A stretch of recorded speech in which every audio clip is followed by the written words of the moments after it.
Can I just go, look for him very quickly? Yes, please do. We need to talk to Mark. We need to talk about the street festival agreement. Commissioner Maxwell, please come to the dais. Yeah, no problem talking to I said you have to be here for the one anyway. you. So it made sense. It was perfect. Good, that's what we're looking for. You, perfection. Okay. Should I start the do? Vice Mayor Pro Tem approach. Whoa, there's the code piece. Right. Madam Mayor, it's 6:01. You're right. I forgot. It was just the code piece. He's always the time stickler there. She said that 01 with purpose. I did. You're right. So sorry, Deborah. I'm sorry that you're sorry. Okay. No, policy. What's the Sorry. It's not allowed. Madam Mayor. Thank you. Good evening, everyone. I'd like to call this Thursday, December 12th, special City Commission meeting to order and ask the clerk to call the roll, please. Mayor Pam Triola, Present. Vice Mayor Andy Amoroso, Here. Commissioner Scott Maxwell. Sorry. I can't help that. Point of Commissioner order. Hardy. Here. Commissioner Herman Robinson. There. Thank you. If everyone would please rise for the pledge, led by Commissioner Hardy. To the flag of the United States of America and to the republic for which it stands, one nation, under God, indivisible, with liberty and justice for all. Okay. Good evening, everyone. We're going to start with additions, deletions, and reordering. Yes, Madam Mayor. Due to a technical glitch that I caused, I left off it's a special meeting, and I left off public participation of non-agenda items and consent agenda items. Okay. So if anybody wishes to speak on an item that's not already on the agenda, fill out a blue card, bring it up to Assistant Manager Ruiz, and we'll get it on for you. As item one. It would be item 4A. And Commissioner comment? Oh, I'm sorry. no. Or his presentations. It would, I guess, replace item 4 and 4 to move to 5. It will, yes, unfortunately, I'm just looking at the sheet that was handed to me, but yes, So presentations are now 5. yep. Gotcha. We'll just shift the numbers down. So item 4 is now public participation of non-agenda items and consent agenda items. I'll entertain a motion to accept the agenda as amended. So accepted. Second, Second. all those in favor state so by saying aye. Okay. Aye. All those opposed? Motion carries unanimously. Thank you. Moving right All along. right, we're going to move on to public participation of non-agenda items and consent agenda items. Do we have any cards? Yeah, well, you will in a second. Okay. You got two letters that want to be read. Those are on an item already. That's an item, yes, sir. Okay, so those agenda items, or they go? These Agenda. are agenda items It is. It's from John. 7, 8, and 9. What is Okay. So 7? those are not public comment. Right. No, this one maybe. Wasn't me. Todd Townsend, On the waiver. do you have something for public of non-agenda items? Or is this for a certain item? I don't have a, No number on it. okay, That's fine. That's on the agenda. That's fine. okay. We have one coming. Okay, here's one. Are you have one for non-agenda items? Yeah. Then you're the only one, I'm okay. the only one? Okay. I put a card up there, but I don't know if it's the right number or not. You're the one and only. It's for an agenda item, ma'am. Mary, you have agenda section 7, 8, and 9. Lynn's the one and only. Those are agenda. Hi. Lynn Anderson, 2204 Lake Osborne Drive. The only thing I want to say again is the only thing I want to see on the ballot are term limits, okay? Every single one of you can put that up there. I want to see it. Thank you. Happy holiday. Thank you. Okay, do we have any more? What's it, Mayor? Okay, seeing there are none, we're gonna move on to, Want to make a comment if it's the wrong number? I just want to make a comment. Can I cross out the numbers on there? we'll put it for, Do you want to add 6 to your card? Yeah, Okay. whatever. sure, come on up, It's all for you guys. come on up. You got 3 more cards in there for the rest of the evening too. This is for not any item that's on the agenda. This is for any item that's not on the agenda. For consent. I'm confused about what's on. I'm new to your website, your new website. Well, it's always been the same. Is it under consent agenda? The item that you wish to talk about? Or is it somewhere else as an agenda item?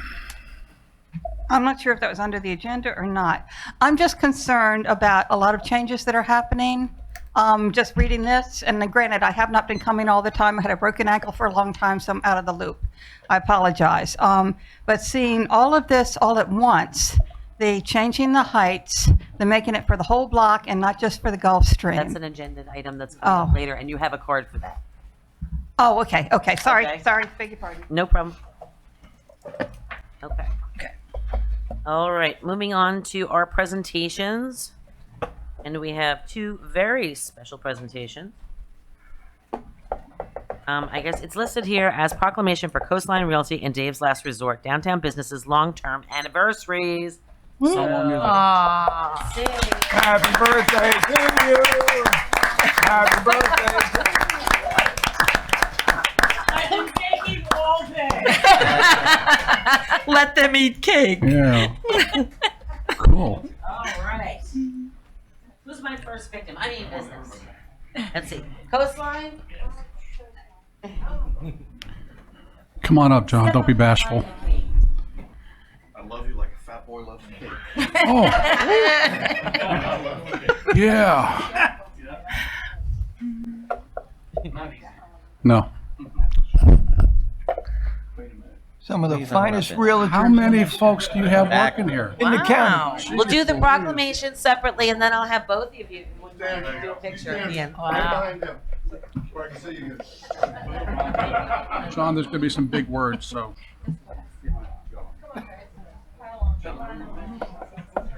Turn a little sideways. Squeeze in. How are you? All right. Okay, come closer to the cake here and just tilt it forward a little bit. Oh, I'm not touching it. No, that's all right. You'll be all right. You'll be all right. Just like this. What do you help with? Oh. Just one hand. Hey, just don't stick your finger in the Dave's Yeah, side. exactly. Hey, Commissioner, stand up back there where we can see you in the picture. I am standing. There we go. All right. We need the funny face. There we go. We're gonna a photo bomb behind John or something.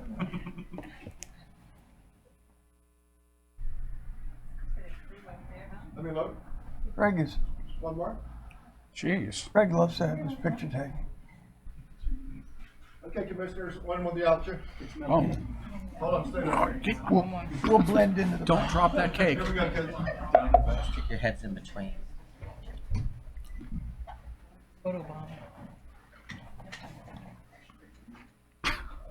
Very good. Never read the proclamation. I have a bunch of whereases for you. Whereas in 2019, Coastline celebrated their 30th anniversary as a downtown business in the city of Lake Worth Beach. And whereas downtown businesses play a pivotal role in our community by providing products and services for the well-being of our citizens. Whereas Coastline Realty plays a unique role in our community as it provides for our real estate needs, whether we are buying, selling, or leasing property, especially in Lake Worth Beach. And whereas the city of Lake Worth Beach is pleased to recognize the accomplishments of our entrepreneurs in all sectors who choose to call our city home, and they contribute to the ongoing economic development of our city. And whereas Coastline Realty has seen a lot of changes and growth in Lake Worth Beach over the 30 years in our downtown area, and we hope they stay for at least another 30 years to assist our city in bringing more people and businesses into this community.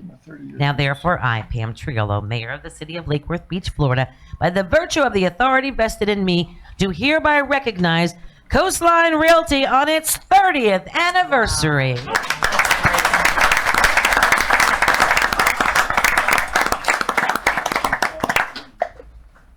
Would anyone like to say anything? You've never missed a moment to speak on that. John, you're so bashful. We have a fluffing date. It's in March. Hi, I'm John Faust. Right here is the boss, the leader, Yana Pira. She's currently now the broker and owner, but with her parents there, the other parts of the brokers and owners and histories. This is maybe 2/3 of our office, tight little office. And as most of you know, or some of you know, we do a good portion of the city's business, and we really, love and enjoy it here. And What am I missing? volunteerism too. What's that? Our guys are the best. Just ask any of them. Yeah, there's. I was supposed to be volunteering over at the Green Market tonight. It's rained out, so I'm glad I could be here. I didn't have anything prepared because I didn't think I was going to be here. What am I missing? Good enough. Thank you so much. Thank you, guys. And a lot of times too, and I want to do this for Dave's as well, we have these kind of cookie cutter types of things, and if we don't have all the backstories provided to us, sometimes they seem a bit generic or similar, like this next one. But I want to add to Coastline too the fact that they contribute so much in our community. They contribute to our neighborhood associations. They spend a lot of time and volunteer hours doing that. They provide, their time, treasure, and talents, and we're very proud to have them in our community. And I have some special things to say after the proclamation about Dave's as well. Come on up. Yeah.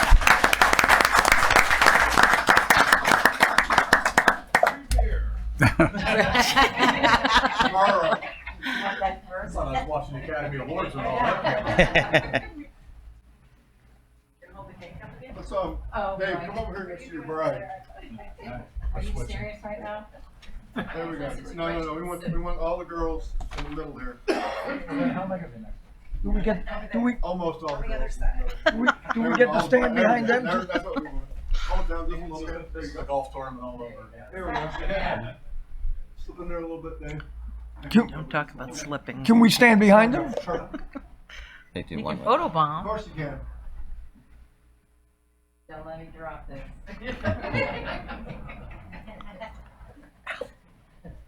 Very good. You guys want to stand up and be in there for one? Absolutely. Commissioner? Move over, Scott.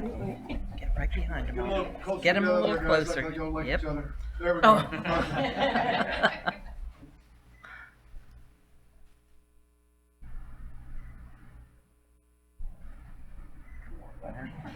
Very good. All right.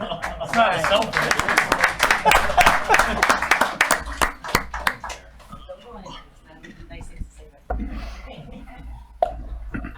Okay. And of course, the whereas. Whereas, on November 4th, 2019, Dave's Last Resort celebrated their 20th anniversary as a downtown business in the city of Lake Worth Beach. And whereas downtown businesses play a pivotal role in our community by providing products and services for the well-being of our citizens.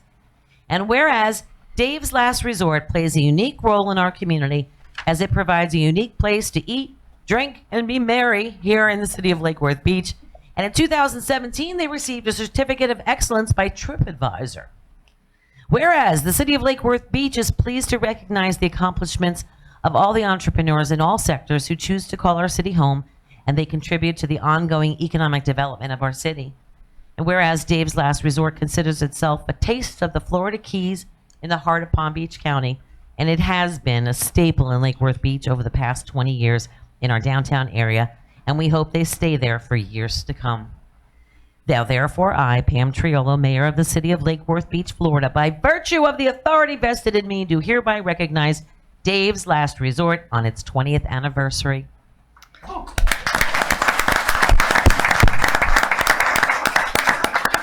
And sincere thanks to from the City of Lake Worth Beach for so many things that you've done and stepped up for, most importantly, our kids in this community. There wasn't a time I can think of that you haven't stepped up and supported our kids in our sports programs and our reading programs and books and anything that you were asked to do, you always stepped up, and we're very grateful that you're a partner of ours in this community. Thank you. God bless you.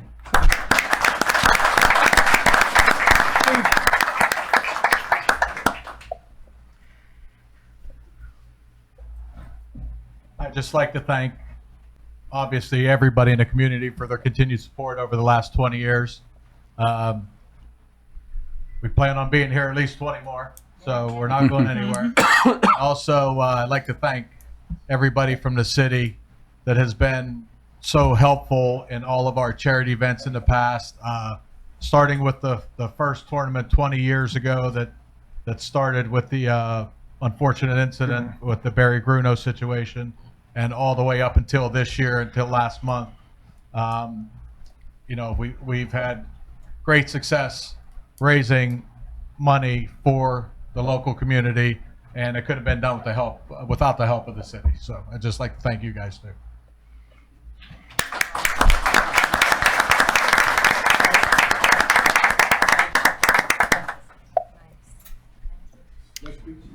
Now they're gonna wheel the cake next door, so anybody who's been eyeballing it, Yeah. you can celebrate with them. Cake next door. Take the cake. You take the cake. You take the Melissa. cake. That's what I heard.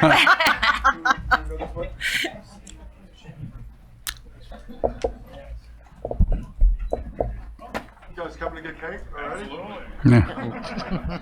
We'll continue as soon as that door closes. Thanks. You're welcome. All right, guys, let's move on to item 6, which is approval of the minutes. So moved. Second, Second. all those in favor state so by saying aye. Aye. All those opposed, motion carries unanimously. And the consent agenda, So moved. So moved. moved by the Vice Mayor Pro Tem, seconded by Commissioner Hardy. All those in favor state so by saying aye. Aye. All those opposed, motion carries unanimously. We're going to move on to our items under item 8, ordinance number 2019-16. City Attorney, would you read the ordinance, please?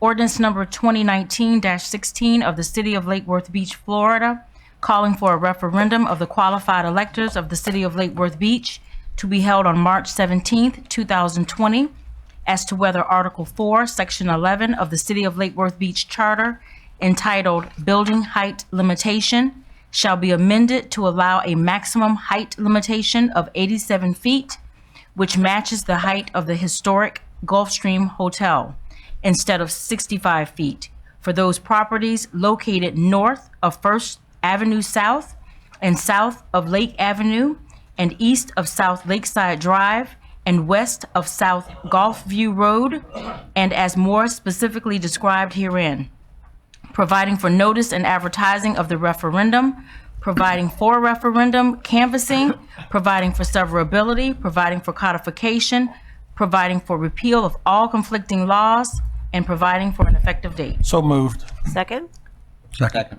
Thank you. That was seconded by the Vice Mayor and moved by Commissioner Hardy. Again, this is a second reading. I think we might want to show the parameters of the actual item because it was misrepresented in media and it was confusing to a lot of people. That was making it look as if the whole city or the entire part of a city was allowing for this height. It's the property that the Gulfstream Hotel currently owns and sits on. And I just wanted to just emphasize that because we asked for a retraction and it made it correct in the newspaper, but I have yet to see it. And it got a lot of people concerned. And again, it's just for the Gulfstream property. And if you, now that you know that, if you were confused on that issue, I hope that clears things up.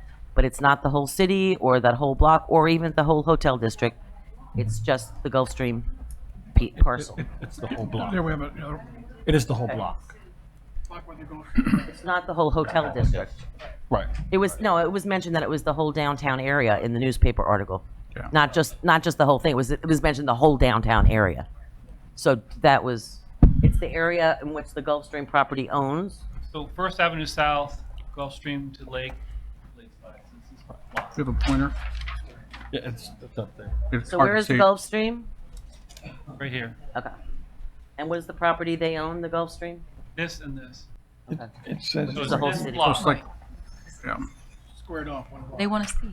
Okay, I just want everyone to be able to see it with their eyes. Okay. Commissioner Robinson? I want to thank you. I have the same concerns with the Palm Beach Post being asked to clarify that report that stated in the first reading the exact parameters of the property. And it was clearly misinformation, which we have enough of in our country right now, and I'm just disappointed in the Palm Beach Post reporting of that item.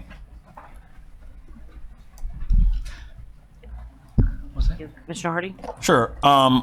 Many people have come to me, as I'm sure they have come to my colleagues during their time in office, asking about the Gulfstream Hotel. When is the Gulfstream Hotel going to be opened? Who's going to buy it? When is it going to be renovated? And my response has always been, it's not within the city's control. We obviously do not own it.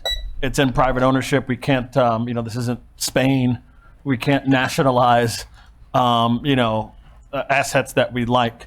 What our job is, and what it has always been, is to sort of set the table for things to come and to give people options and the ability to do things that make sense in order to open a property like this. This is a very old property, and it's been shuttered for what, nearly 15 years now? Okay? I think I was a freshman in high school when this property first. Sorry, you're done. I'm not kidding. So sorry. For me. Just kidding. I was a freshman in high school when this thing first closed, and what I told people was serious. Whatever I can do, whatever the commission can do to get this thing open, we would. And this fits with that. If you want the Gulfstream to open, this is something that you should support. This is about the Gulfstream. It's not about changing the city or changing the downtown. It's about doing whatever we can to open the psychological anchor of this city. Our psyche is tied to this building's success. And I want to see it succeed. So I support this. I am a yay. Okay, let's go on with public hearings. Lynn Anderson? Lynn Anderson, 2204 Lakeside Drive. It's nice to know that it's only going to be the Gulfstream that's part of this referendum. I thought it was going to be the whole entire block. But I just want to mention that, there's no guarantees this is ever going to be a hotel built there. We don't have any control over that. It could be anything there. It could be condos. So it'd be nice if we could, can control the fact that it should be a hotel, but we can't do it. So I'm just glad that it only is the Gulfstream. But how do you do that legally? You're going to give one owner preference over every other owner in that block? How do you do that and not be subject to a lawsuit maybe? I'm just curious about that. Okay, thanks. Thank you. John Rinaldi?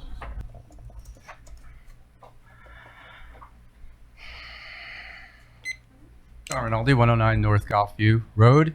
My wife and I own the bed and breakfast, the Sable Palm House. We're right down the street from the Gulfstream. When we first bought the bed and breakfast, the hotel was a phenomenal asset to the community. We had an agreement with the hotel, the previous owners had, that guests could use their pool, their restaurant, and it worked great. We were getting business from the hotel actually coming to our B&B because as they walked around the city, they noticed us. When the hotel closed, that all stopped. And it's really sad to look at this building deteriorate. We walk over to the park with my grandson and we could see it's really getting bad. And the people who live on that street have to look at it all the time. Anything that you guys could do to help us, and I think this is one of the ways to do it, so that someone can come in and say, we can make a success of this building. We just need these heights to do it. And to say, sure, go ahead, become a success. We need you to be a success. So I favor this 100%. Thank you. Mary Watson, followed by Todd Townsend.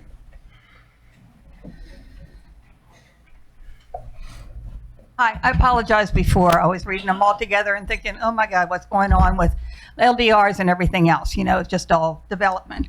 Anyhow, I too would love to see the Gulfstream reopen. I don't know if there's any way we could landmark that, because it's a historical building. I don't know if it's too late to keep that, but that has been such a landmark. If there's any way that we could get somebody who wants to preserve that, modernize the inside, but that's a beautiful old Spanish-looking outside, and that really is kind of a gateway to the beach in that whole section. That's what I would love to see. If there's anything, I know you hold the cards for the height, if there's any way that you can kind of cajole somebody into respecting the history of that area, it would be great. Thank you. Thank you. Todd Townsend?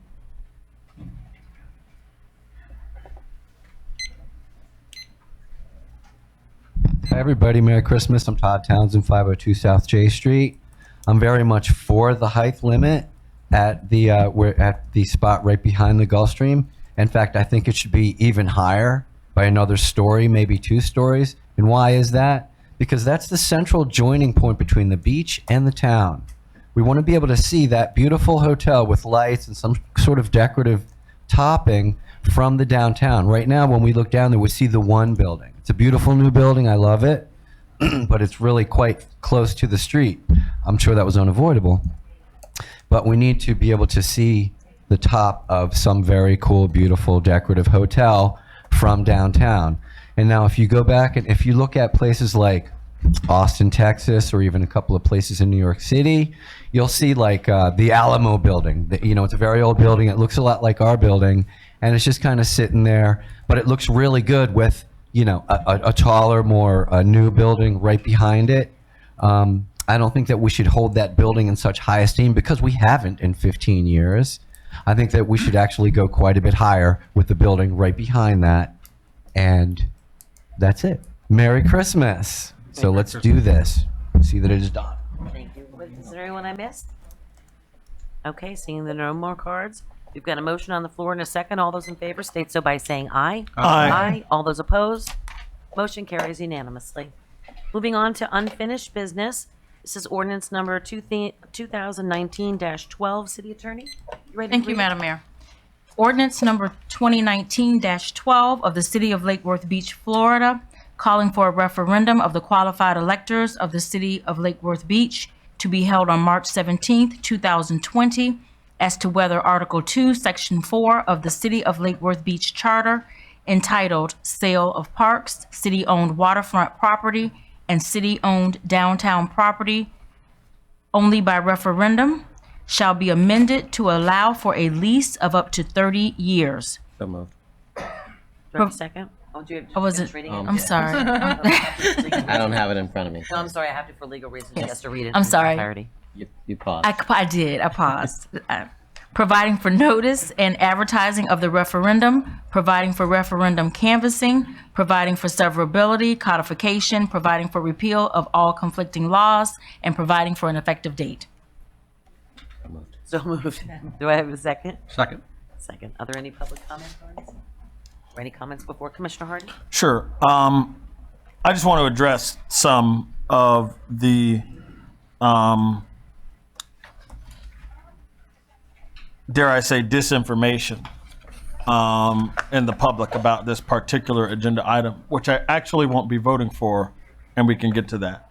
The first is, this is not about selling Bryant Park. This is not about selling the golf course or leasing Bryant Park to someone on a long-term basis so that they can build something on it. That's not at all what this is about. There is land that the city owns that is zoned a certain way. It's zone P for public. It can be a parking lot, such as the parking lot behind this building. It can be a land like what Compass is on right now, that we can't lease to people for longer than 20 years the way that our charter is written. And our ability to lease this land to folks for longer than 20 years is under a title in our charter that talks about a range of stuff, including parks. So this is not about leasing areas where our children play. That is disinformation spewed by people who have an agenda and who don't have the respect for truth to tell only the truth. That's number one. Number two, while I support this, while I think it makes sense, while other cities in Palm Beach County that are doing just fine, if not rolling along better financially than our city are, while other commissions have the ability to do these sorts of things, I can't support this right now. The only reason why I can't support it right now is because if this were to go on the March ballot, according to the data that we got from our pollster, who is a darn good pollster, not only is it likely to fail, but it is likely to drag down other items that will be on the ballot. So if you care about the Gulfstream Hotel item, for example, you don't want to muddy the waters by adding this to it. I had a conversation with the folks from Clearview earlier this week.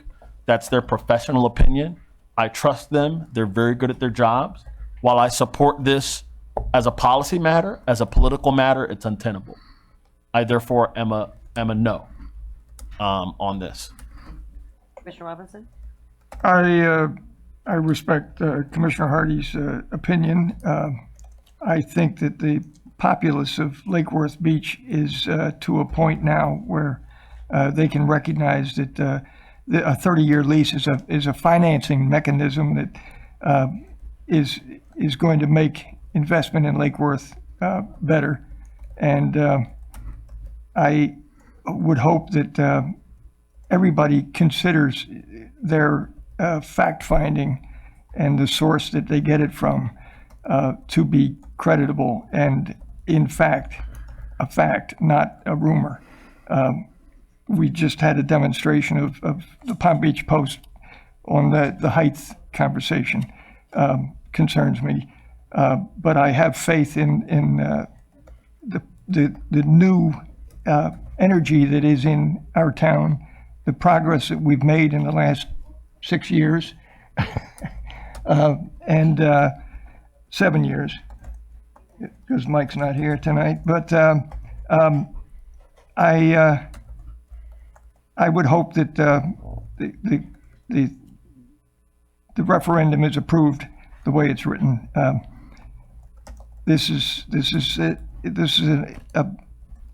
another step towards the future of what Lake Worth is going to be, and recognize that we need this to finance the things that we want to see happen. Thank you.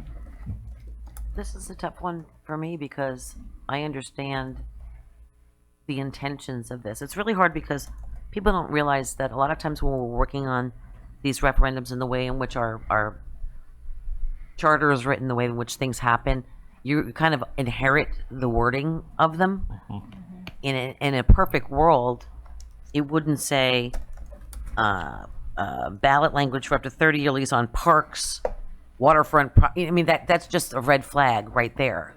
Just to be able to say for these specific areas, item, boom, boom, boom, and boom, it would be a heck of a lot more palatable. You know what I mean? Because I think it sends a wrong message that parks and the places that people deem holy land, of our cities, can be affected by that. But that's how they're classified in our city documents, and we have to use that language by sticking to it. And it sort of puts us in a weird position because not everyone is as savvy as people like yourselves that come to meetings and read up on them or watch them at home or whatever, because they don't know all those items that are going on. So it kind of, I wouldn't want to do, just as Commissioner Hardy said, I wouldn't want to do anything to jeopardize, since we've been here, we've all been holding our breath, waiting for this Gulf Stream project to happen and be restored. That's a very vital part of our community. I wouldn't want anything to damage that, and that concerns me because I also spoke with the polling people as well. Yet at the same time, I also know that as people try to invest in our community, we have to look for partners. We know we're not a rich city, and we know that people want to build here and do projects. And if they're going to help us to do that and invest in our community, they need to be able to finance it. Most cities, most progressive cities do 50 years. And I know that that's totally not palatable for this community based on the fact that we had 20 years and at least 30 years people are used to dealing with and thinking about because they own homes and whatnot, that they could do a mortgage in a 30-year term. And it gives a business an opportunity to have more time to finance a build out, a rebuild, a build up, a restoration, or whatever. It gives them the ability to finance that. So that's why I'm for this. But I want to talk with you guys and talk with you all about it. I don't want to risk the redevelopment of the Gulf Stream by doing it. But I also think that this is a good thing to ask, and I think it's being safe in the by asking for the 30 years at least. It's not exorbitant and it's not bad, but it gives people an opportunity to finance and invest in our community. That's my thoughts. I didn't mention that I had mentioned, I think from here, about the charter review or task force to look at our charter, which we can do after March, I hope, in terms of regardless of the results of the election or the referendum. I look forward to upgrading our charter. Any other questions? I'll go to public comment. See any other lights? Commissioner Hardy? I just want to reiterate here, if you actually look at the title of this ordinance, it doesn't say that we're selling park city-owned waterfront property. It says that that's the title of the section in the charter. Okay? That's not what we're trying to do. It is simply the title of the section in the charter that needs to be made straight. That's all. No, I totally understand that, but again, that's how it has to read in the referendum when they go to the polls, and that's what people are going to assume, not recognizing the differentiation between that, and that concerns me. Okay, Lynn Anderson, followed by Mary Watson, followed by Tammy Panza. Hi, Lynn Anderson. I want to thank Commissioner Hardy for bringing up the survey. What I think you failed to tell the public here are the results of that survey. How many nays and how many yays for this referendum? I think that's very important to know. Why don't we know it? Okay. So, as I said before, 20 years minus a day is fine. Just write your leases to reflect options for renewals. It's not going to keep them from getting a mortgage to build something. Just write it in favor of the city if you can, if possible. But 20 years with options is perfectly fine. Why change the charter? Why go through all of this? For a developer, that's what I've asked before. You know, what about the people? What about the people that voted on this before and told you what they wanted? It doesn't count for anything now. All right? So I'd like to know what the survey and what were the percentage of nays and yays. And I think you should be able to tell us. Mary Watson? Amy, you're on there. Hi, I'm Mary Watson, 1817 Montague Street. I'll be honest, when I looked at this and I looked at all those three things that I mentioned before, I was scared to death. I had visions of the ITN recurring and waterfront property and for sale to the highest developer, and that scared me to death. I definitely want to see that our parks and open spaces, especially our beach, remain belonging to the people. That's why I'm here. I'm adamantly opposed to changing that in any way, you know, for one developer or one that has designs. That's why I'm here. That was a nightmare before, and I just wanted to voice my opinion and my objections if that anything like that is coming back. Doesn't sound like that's what you have in mind. Certainly hope not. Panza? Hi, Tammy Panza, 160 North L. I am not necessarily against doing the heights for the Gulfstream block. I'm not necessarily against changing zoning for North Gulfview. I'm not necessarily against 30-year leases. What I am against is nonchalantly saying that, oh, this property is actually designated a park for whatever reason, and if you ask about what park is that, you really don't get an answer. If you ask for a diagram, you really don't get an answer. If you ask for clarity and for people to be in the know, you don't really get an answer. Our website, as I say every single time I come up here, was gutted recently, and I see you putting little bits of things back in there, but it's hard to get to, especially hard to get to on the mobile phone app. We still don't have the backup, so you can read this wonderful agenda put out.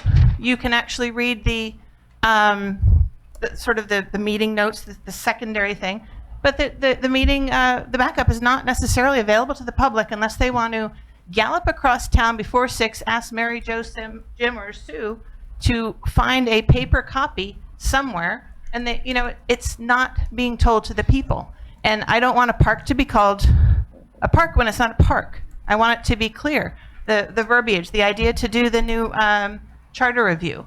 If it says sale of properties and it's in that designation, then why are we talking about leases in there? Why can't that be another section? Why can't we call it something else? So I'm for clarity. I'm for verbiage. I'm for letting the people know what's going on. I'd like to see Lake Worth thrive, but I don't want sort of this little chess game that we're having where we achieve consensus outside of a meeting. We put stuff on consent agendas. We change zoning, so all of a sudden it's a park. but I believe we made our city properties a park so that we could have hours a few years ago to handle people being there after hours. So in fact, are we designating that we could go and lease our multicultural plaza? Because that's a park, right? So we're putting an ordinance through that we could lease that park. You know, it's not clear. So I'm asking for clarity and for you guys to work on the verbiage, please. And stop calling me an alarmist for trying to tell the people about this meeting. Mr. Hardy? Sure. On the subject of the poll, a plurality of those polled supported this agenda item. It's just that it had not reached a majority. So the yays were 43%, the nays were 39%, undecideds were 18%.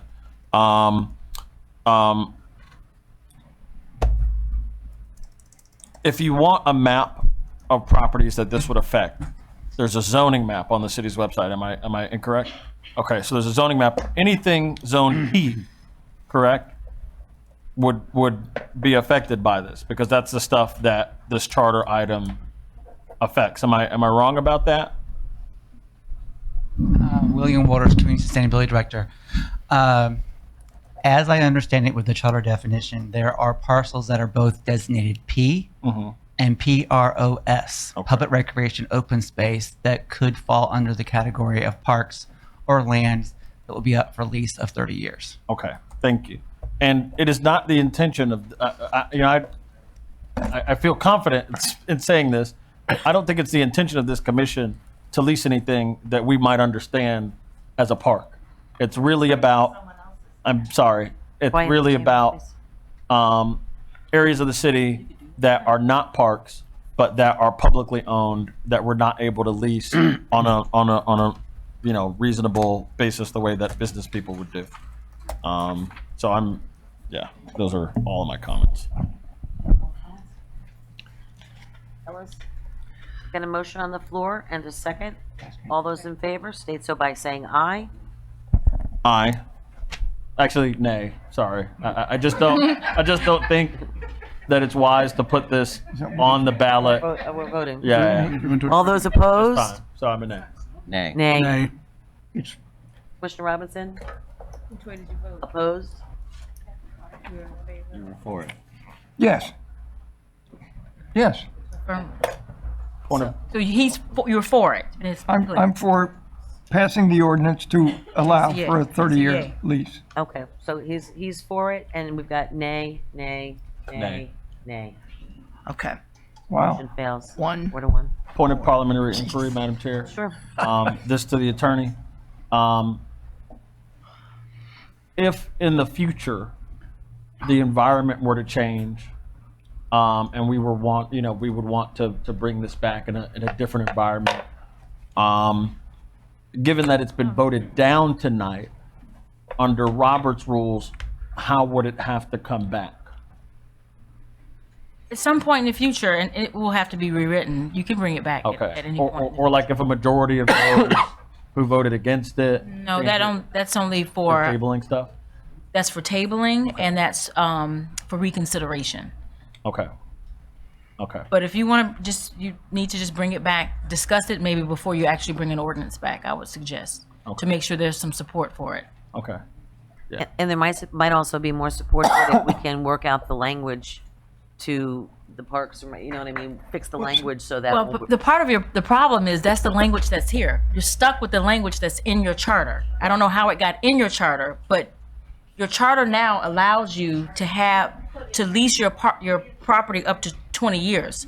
So you can do that now. The only thing that you were trying to change is the number of years. Right. So it's just going from 20 years to 30 years. There's nothing else being modified in the charter. It's just misleading, though, is what I'm saying. The category in which Correct. it's instructed is misleading. But there's no way to change that unless you change it by the charter. Yeah. Correct. So Yeah. you're always going to you're caught in this. So we can do 2 charter amendments at the same time. We can change the language of it and change. There you go. That's the only way to really make it clear that you're not trying to sell the. Let's amend the charter to change the title so that we can change Sorry. Okay. It's the little things sometimes, you know what I mean? So I don't know how to change.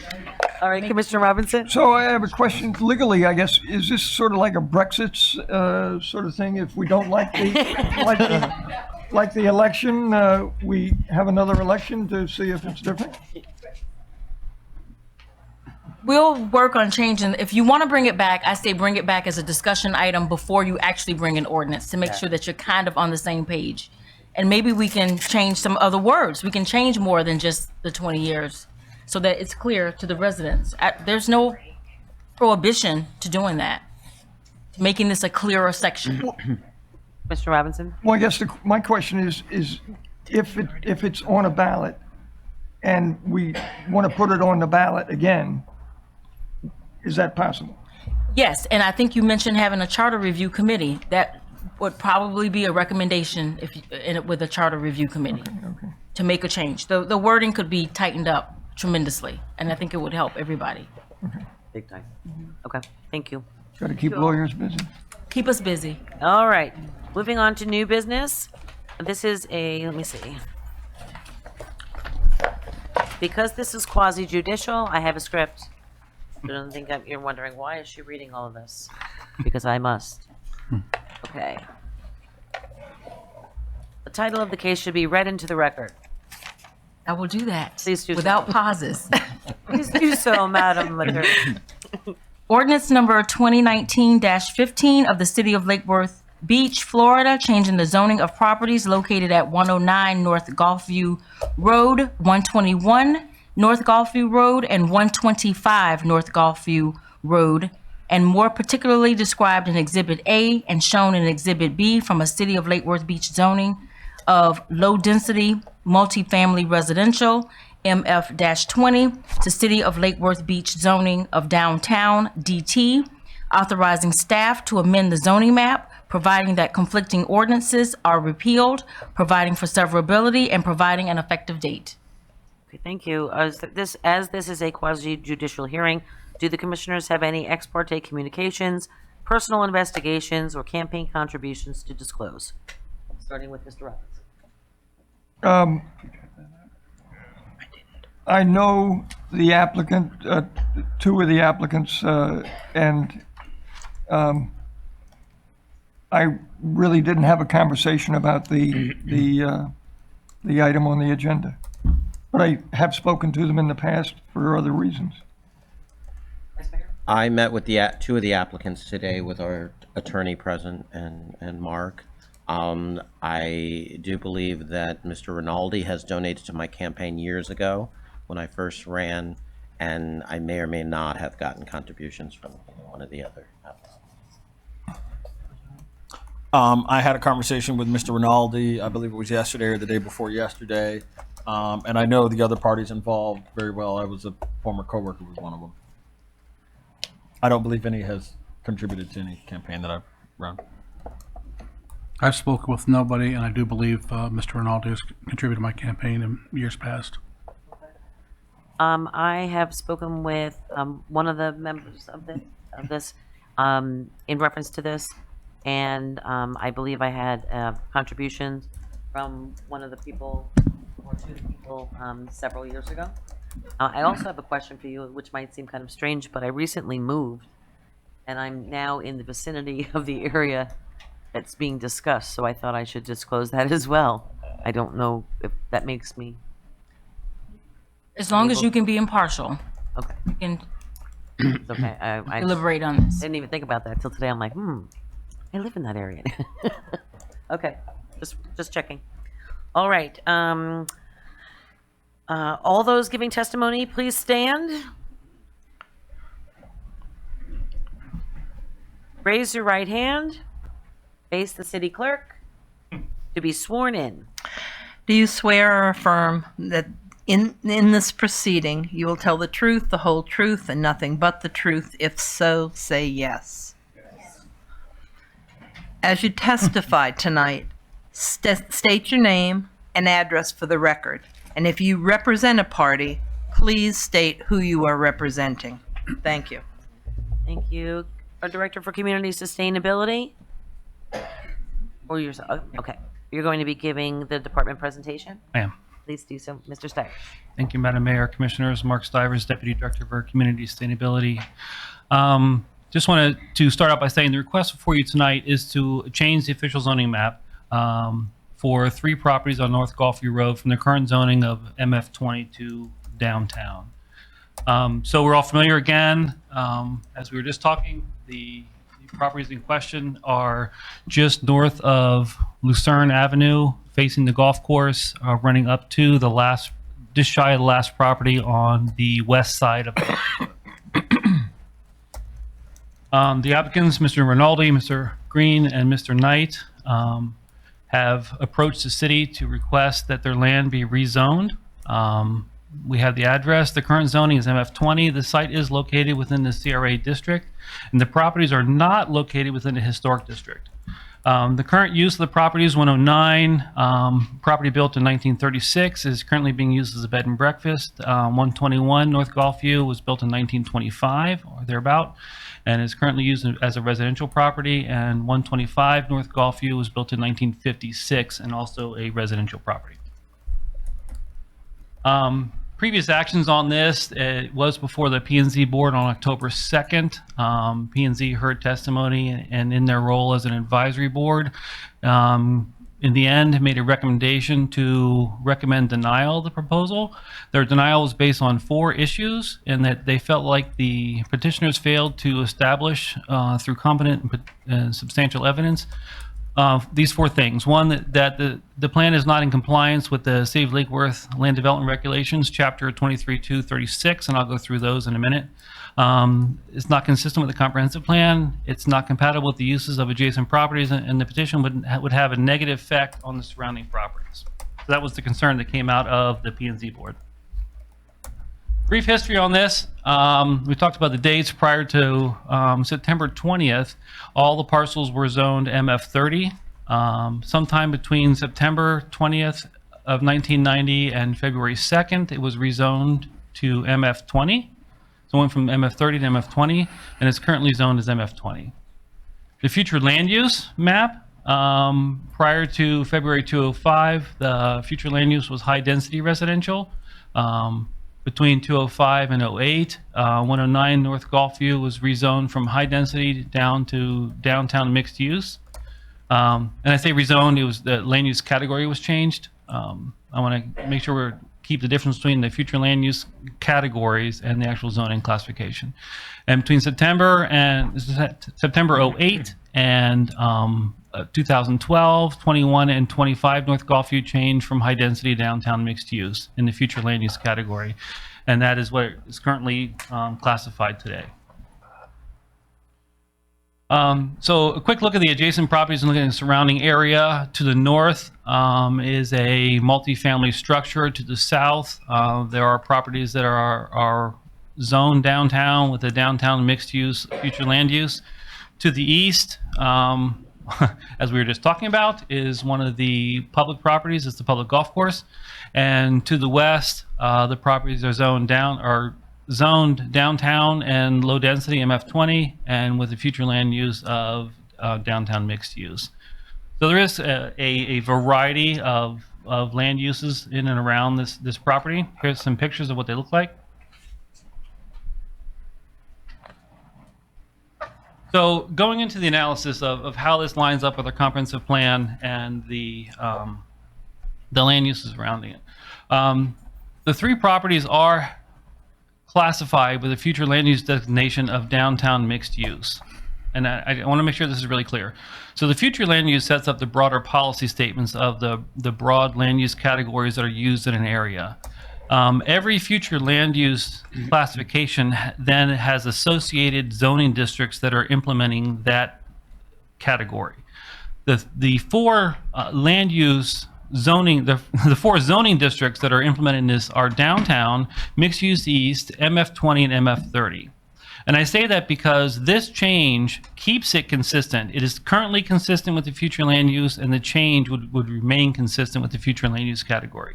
So there's no change in the direction that from the city has set as a policy guide going forward. And we listed some of the policies and objectives in the comp plan that fit this. It does help improve the downtown, traditional downtown core, the way it is and the way they're proposing. So in general, this proposal as presented to you tonight is not inconsistent with the comprehensive plan. One of the questions that always comes up is, what are the uses between the two different districts, and how would that impact? And I wanted to just go over that quickly. MF20 is a multifamily residential with, if you look at the principal uses anticipated, it's primarily residential structures with a few conditional use items that would be considered non-residential, if you will, a bed and breakfast, places of worship, those type of things, schools, could all be included in this district. The downtown zoning district, the principal uses by right are generally commercial, retail, and office spaces where the principal use is a slightly higher intensity or higher intensity use. And the conditional uses include the residential. So the idea is the downtown zoning district is more of a commercial retail with an accessory residential. The MF20 is principally residential with some accessory light non-residential uses. So there is a change in what could take place on these properties should the rezoning be approved tonight. So we've kind of gone through this. I want to go down through the criteria, as we mentioned in the land development regulations. We've talked about the comprehensive plan.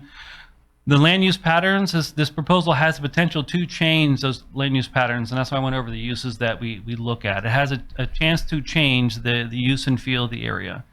With regards to sustainability, the proposal as it is simply to rezone the land. There is no redevelopment proposal associated with it, so it's hard to analyze some of these things and know how it's going to impact, because right now, my understanding, and you'll get it from the applicants tonight, there isn't a development proposal coming forward. It's just to look at the opportunity and to increase the opportunity, development opportunity there on the parcel. So we can't really analyze everything and how it's going to impact because we don't know what the actual use is going to change to. Availability of public services, yes. And compatibility.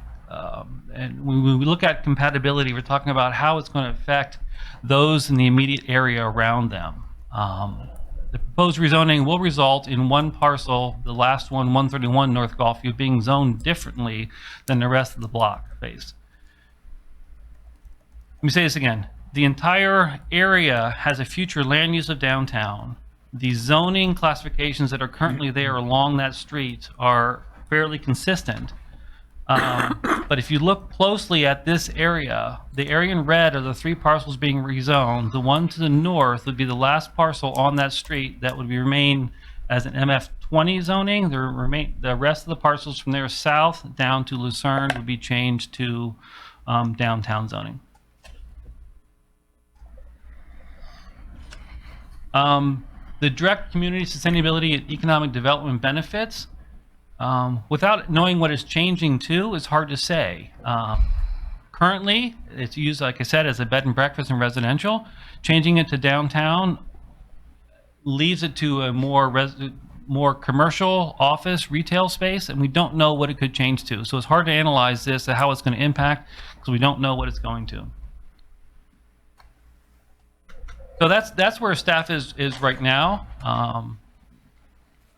Turn it over to the applicants to give them a presentation, and we'll be here to answer any questions for you. Thank you. At this point, the applicant may make a presentation. Under the City Commission rules, presentations are to be no more than 10 minutes. Hi, I'm John Rinaldi, and I own the bed and breakfast with my wife, Colleen, who's here tonight. Tommy Green, who is also one of the applicants, has choir practice tonight, and he said he couldn't miss it. And Dave Knight, who is the other applicant, had a family emergency and had to actually leave town. So he said, so they left it all to me. We originally became aware that our neighbors to the south of us had been zoned by the city as downtown when the property on the corner made an application to the Planning and Zoning Board to become a hotel. We did not know that apparently the city had changed the zoning of the two properties directly to the south of us, meaning the 6 Lucerne building and the building next to me, which happens to be a small condo building, to downtown. So we found out that it was, after that was approved by the Planning and Zoning Board to become a hotel. I then contacted the city of Lake Worth and said, I'm a little confused. I don't know how this is all happening, but it appears that we are surrounded by downtown properties. The property behind me is downtown. The property to the south of me is downtown. The property next to that is downtown. I have the Gulfstream Hotel, which is a commercial entity over there. Is there a reason why we're not downtown? And they said, no, you could be downtown too. You just need to make an application to do that. And I said, well, I really think it would be a good thing to do because we do have people interested in our property who are looking at different types of uses, which I think would benefit the city. So for example, somebody might want to do like a Sunday house business at the B&B so that people could come have dinner at the B&B, spend the night. People from outside could come and have breakfast maybe. It could be something that would encourage that portion of our block to actually benefit the city of Lake Worth from a tax basis, because we're in an area that's changing. Once the Gulfstream Hotel gets built there, we've always been a street that's primarily commercial. We had the Gulfstream Hotel restaurant, there would be events at Bryant Park. There's always people coming to our street. When we have different events in the city, they're always around Golfview Road. So it's not this quiet little residential street in the middle of Parrot Cove. We're kind of like a unique location of the Parrot Cove neighborhood. And I also think encouraging development in the Snook Island area or the Bryant Park area in terms of a small marina where boats could come in, and it would be something that somebody would say, gee, I'd like to go to Golfview Road and spend time at the hotel or check out this event, this store or this venue, would encourage more people to come actually into the city and bring business into the city. Now, for example, Airbnb, I just realized when we were doing the different presentations, our property has been a bed and breakfast for 22 years. Everyone who comes to our property it's just so amazed at our downtown. We encourage people to go to the restaurants. We encourage people to shop downtown. We encourage people to go to the beach and use those facilities. We need more businesses like that. We need more encouragement. And I think that if the city were to create this as a downtown zoning, it's going to encourage business to come in. And that's the catalyst to begin moving business in that brings people to downtown, because the real goal has always been, in my eyes, that downtown should be from Golfview all the way up. And if we could get people to shop or move up from the Golfview up into the downtown area, we're encouraging that. And so I think, given the fact that we're surrounded by downtown, it just makes sense to finish it.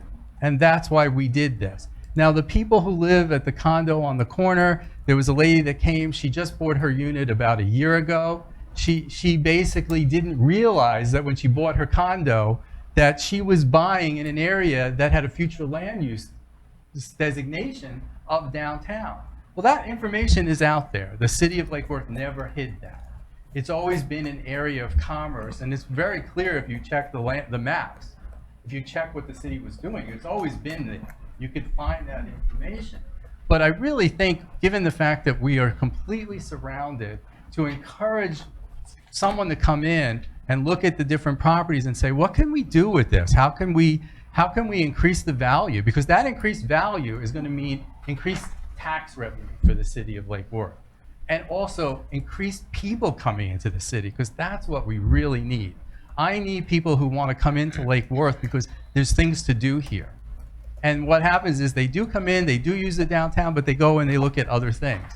But the encouragement is, come to Lake Worth. This Lake Worth Beach is where it's happening. And I think that the work that you guys have done in the last few years has really made a change in the feel for what's happening in the city. And this is the beginning of how we really incorporate that. And so the only reason why I'm here is I found out that my neighbors became downtown, and then I looked at the map and I go, the people behind me are downtown. And it's like, well, what about us? Well, I think this would make the block, that portion, a really attractive area for people to want to come. With the Gulfstream Hotel, if that opens, the restaurant there, the venues that people will come in to shop and look at the city, it really could help a lot. If anybody has any questions.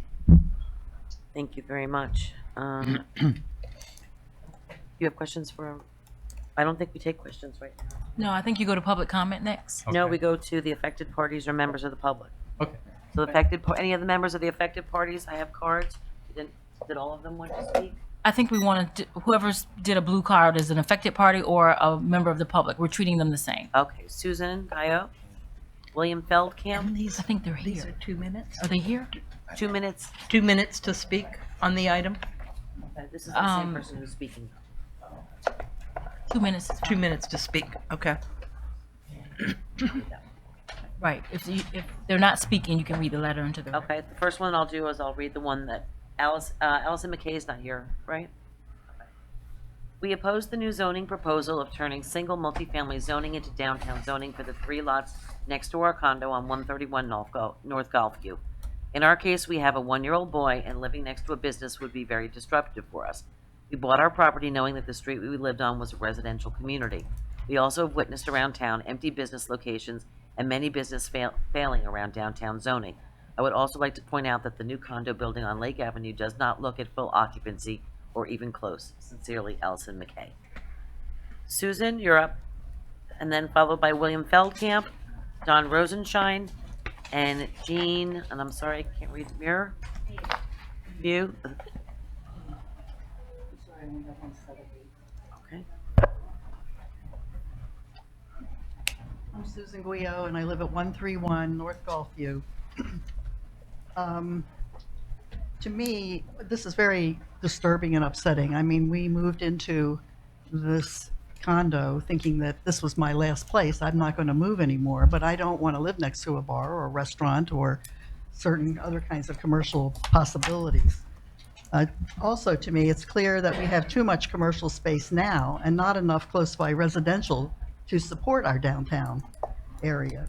If you just look at the many vacant storefronts found in downtown, why take a block of residential development out of use and turn it into more commercial? I just don't get it. What the city needs is close by residential to patronize the downtown, not more commercial, which will only compete. I know Gulfview residents and guests do walk downtown. Downtown businesses need people within easy walking distance to use these services, not more competitors. Spot zoning, I've given you something, a handout relating to that. Of the first building in our block has already led to a cascading destabilization of these 3 more properties currently under review. I have an article from the internet targeting zoning officials of small towns, and this article states that spot zoning is unfair, destabilizing, and can easily lead to unintended consequences, not only for the homeowners, but for the city as well. The idea of mixed use sounds good on paper and in conferences, and if you're designing from scratch, it's a good way to go, as the design can protect the homeowners from noise, light pollution, trash, and other unsavory commercial aspects. But retrofitting an older neighborhood is going to be difficult to provide homeowners with this protection. We believe that there will be more economic and entrepreneurial inefficiencies. It always seems like a good idea in the beginning, but when it isn't working on the main thoroughfare of town and there's a high turnover and vacancies during good economic times, what's going to happen when there's a downturn? We don't want to live next to an abandoned building that's vacant. Thank you. Feldkamp? Good evening, William Feldkamp, 108 Lake Avenue. Please remember, folks, that upzoning is forever. Thanks to Bert Harris, upzoning cannot really be reversed. This city has been giving out upzoning to the point that Lake Worth Beach has many times as much commercially zoned land as it will need in any of your lifetimes. Landlords of vacant storefronts in our retail core now have competition from newly upzoned areas. Near tonight's application, the one has been complete for almost 2 years and has yet to open any rent-paying licensed commercial in its first floor. And at the west end of downtown, the CRA's own commercial space at F and Lucerne is still empty after 16 months. And vacancies continue getting worse thanks to the Amazon effect. Entire categories of retail have disappeared from bricks and mortar. Upzoning can have unintended consequences. Examples are 6th Avenue South and 10th Avenue North, where both were residential until changed to MUE about 5 years ago. Homeowners along those streets stopped maintaining their homes, but their dreams of selling to developers have now vanished. At least 12 are now vacant lots. So now the city has neither the tax income or the taxes from the now gone residential properties. It's a lose-lose situation. Regarding tonight's application, yes, I know that the comp plan marks this area for future downtown. Future is the operative word. Does this applicant have a design plan to show you tonight for these parcels, or will you approve another upzoning with no specific proposal? One of the applicants is selling, and one of the other applicants has verbally said that he wants to withdraw from this application. I urge you to ratify the recommendations of your own planning and zoning board and that you deny this application. Thank you. Don Rosenshine, followed by Jean.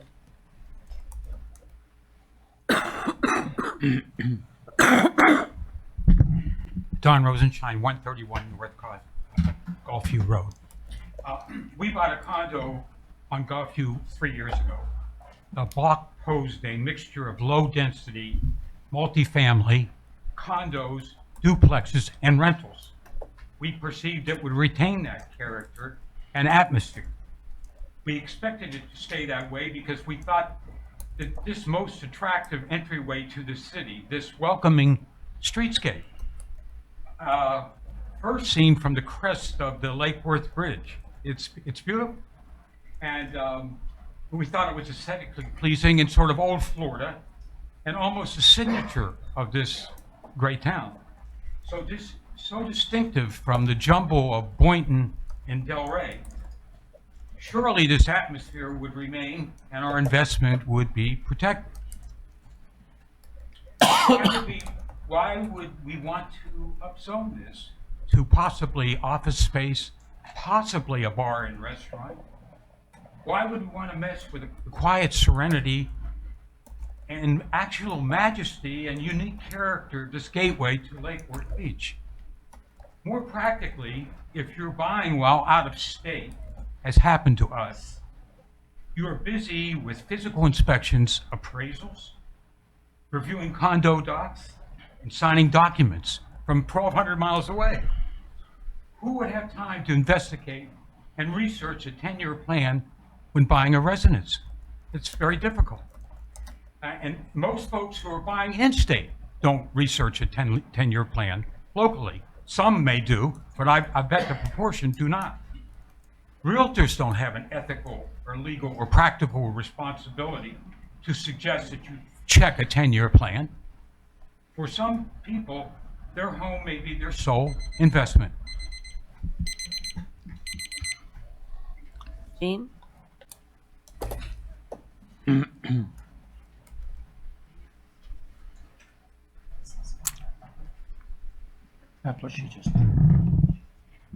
Jean Meave, 131 North Gulfview. I'm just here to oppose any zoning change. I made an investment in that property, I think it's almost 10 years now, and I do lease it out. And I see that the street, the only area now is just two little properties right at the corner. If you take those other three properties, you're taking a big chunk of North Gulfview. And obviously our little condo would be seriously affected by that. It's a nice, quiet, nice residential area, and I really would like to see it stay the same way. Appreciate it. Holly Rinaldi? Needs to be sworn in, I think. Is she here? You were sworn in? Yes, I was. Hi, Colleen Rinaldi, 109 North Gulfview. Thank you for listening. I thank all your comments. We've been there 16 years. We love our street too. We've always sent people downtown. We are not looking to compete against downtown. We want to be part of downtown. We love our downtown. We've always sent people to the restaurants. We've had guests there that have gone to Delray, came back to Lake Worth, and said they like Lake Worth Beach better. We're ambassadors for Lake Worth Beach. Yes, we are for sale. We've been for sale for about 4 years now. We are very picky about who buys our in. We want it to stay the same. We do not want to change the city. We want to enhance the city. And that's always our goal. I hope you pass this, and I thank you for your time. Madam Mayor, you're still receiving public comment cards. I don't know what your rule is in terms of. And once we've called for them. Okay, yeah. then we shouldn't be receiving them. All right, thank you. Okay,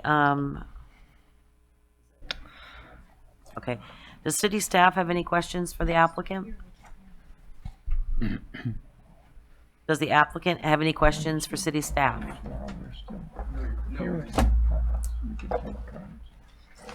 Commissioners, you have questions for the staff or applicant, starting with the Vice Mayor Pro Tem. Thank you, Madam Mayor. First of all, I want to, excuse me, I'll go back and it just occurred to me that I have received campaign contributions from just all of the applicants at some point or another. And I apologize for not, for not remembering that up front. So just would be clear on that. The first question I have, this is of city staff and maybe even our legal. Move your microphone down just a little bit, please. Not that far down. Thank you. Is this pleasing to you? Thank you. Okay. The question may be for our attorney. The term spot zoning has been used tonight. Is this a proper characterization of what we're doing here? I'll defer to staff, but it is not technically spot zoning because this is something that's in your comp plan. It's in your zoning that you will make these changes. It is consistent with it. Spot zoning would be having a totally different zoning classification thrown in here in the middle of, so you would have blue in the middle of all the yellow or all the pink. That's really what spot zoning. In the interest of fairness, I just think that we need to clarify that because the term has been thrown out there 3 or 4 times. So it is not a spot zoning, an exercise in spot zoning. Now, and another thing that makes it not spot zoning is contiguous to other similar zoning. And spot zoning tends to be an island by itself that's inconsistent with the surrounding property. So that would not make it. Yeah, I just think we need to make that very clear because we were handed a handout that actually, I think was entitled something about spot zoning. Was entered into the record. And just for the record, this is not an exercise in spot zoning. So the public should be aware of that. So the perception is hopefully clarified. Number 2, city staff, Mark, your initial presentation, you said that this petition would have an adverse, if approved, would have an adverse impact on the neighborhood. Is that correct? No, I said it would change. I didn't say necessarily positive. Could you go back to your slide?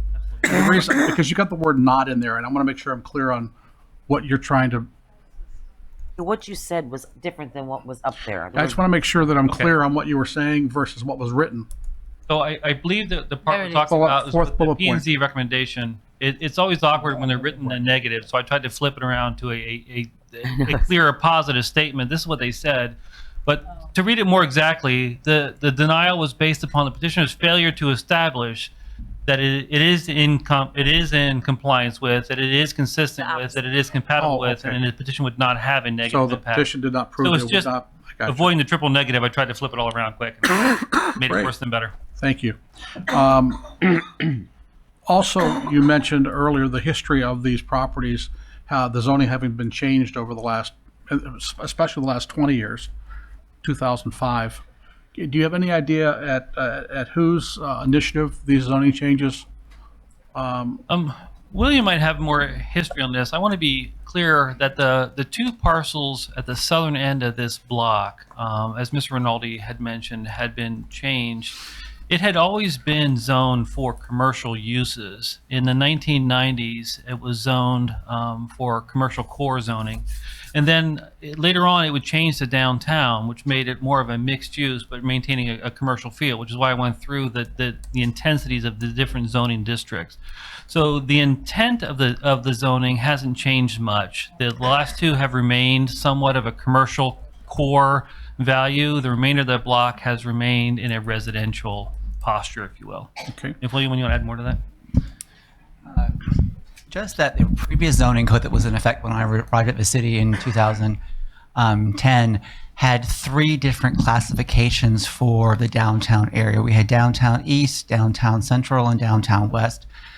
We had other multiple classifications for future land use. As your first action in 2012 with the future land use, we consolidated and we made one downtown future land use category for downtown similarly projects or properties. Then when we did the rezoning with the land development regulations of the entire city, we also combined and shrank the number of downtown zoning classifications to just downtown DT in 2013. Since 2013, I believe the only properties that have been rezoned to downtown was one on South Palm Way, and then a portion of the properties that were associated with the Gulfstream Hotel that had a multifamily designation on them as part of the approval for the certificate of appropriateness and major site plan for Hudson Holdings. Otherwise, all the properties that are in pink have had a downtown similar zoning or a downtown zoning at least for the past 20 years. Okay. All right. So the next question I have for staff is, generally speaking, what is the timeline or time necessary to for a petition such as this to actually go through the process and be approved? Typically, how long would that take? Typically 3 to 4 months, I think, is an average time frame for these. So if somebody wanted to come through and rezone any particular part of the city for whatever reason, that process would take 3 or 4 months to get it through the staff and P and Go through Z the and staff, we review it. It goes to whichever board is applicable to that area and or both boards if it's a larger area, and then it come to you for final action. Okay. I hope that's a relevant question because I guess, and or you can tell me to be quiet if I Okay. start to say something inappropriately. It just seems to me that, it's been my understanding and experience that over the years, part of the reason we have the zoning challenges we have today in 2019 is because 50 years ago, 40 years ago, back in the day, however you want to characterize it, oftentimes projects were brought forward and the city was just damn glad that someone's going to invest $1 in the city. So they said, here, go ahead and do it, which is why we have a hodgepodge of all kinds of creative stuff all over the city. I think what I'm trying to say here is this: we don't have, based on the testimony, we don't have a development plan. We don't really have a vision of what may potentially go there. And I personally, You're asking questions, right? You're not deliberating yet, are you? Because if I you're don't starting know. to deliberate, Deliberating's a we big want to word. wait, and like we've done in the past. We want to make sure that every commissioner gets an opportunity to ask questions, and then we'll get back to your deliberation and comments. yeah, maybe we can do that. Yes. I'll pass it along because Okay. thank you so much. This is just questions for staff Okay, good. and applicants. Commissioner Hardy? Sure. I just have one question of Mr. Rinaldi. When did you come to own your property there? We bought 60 the years. property in 2003. 2003. Okay. That's the only question that I have of the applicant or of staff. Thank you. Vice Mayor? Yes, so you bought your property in 2003. The designation was set in place in 2005, and it's been there for about 20 years.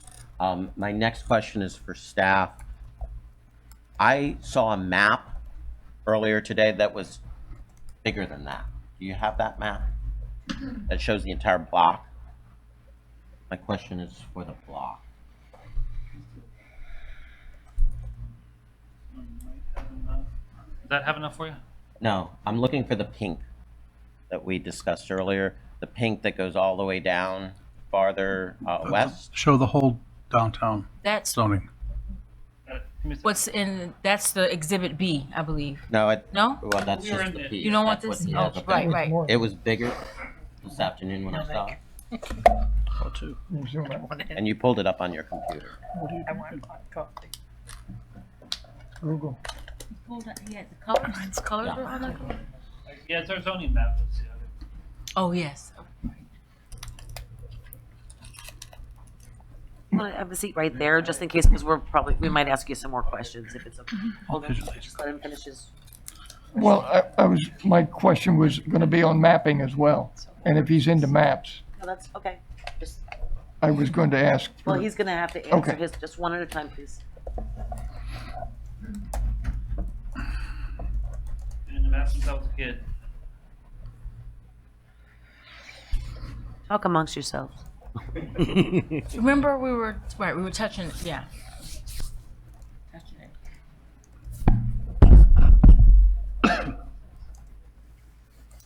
Car sick. Professional, don't try this at home. There we go. That enough for you? Where's the property? So the property in question are these right here? Yep. Correct. These are the ones, and So- these are the other ones we looked at, all the way to. William, my question to Mark, and Mark answered it, and I'm just trying to get a little bit deeper.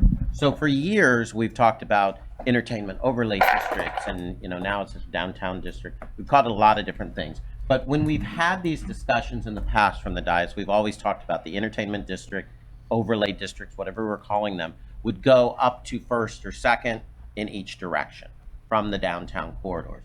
Why are we looking at so much pink? Why did we do bits and pieces over here, but up here on Federal Highway, the pink goes all the way up to second? Was there a thought or a reasoning or some reason why we just didn't do pink all the way up in 2005 or 2012 when we did that? What were we talking about at that I point? can't answer what happened in 2005. I wasn't here. Recall when we were redoing the land development regulations, there was a preponderance of support for single family and residential areas. And there was not support to necessarily rezone areas that would be allowed to be downtown as dictated by the future land use map.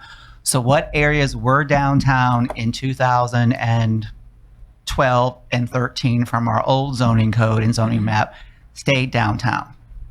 And as I mentioned, we added 2 different zoning changes, one I think on South Palmway and one for 3 parcels associated with the Gulf Stream. Since that time, we haven't had any other requests to change any other properties to downtown. But the future land use, as Mark went into great detail, there was a vision that eventually most of the area between 2nd Avenue North and 1st Avenue South from Gulfview to Dixie Highway would more than likely be some type of downtown over the next 20 years.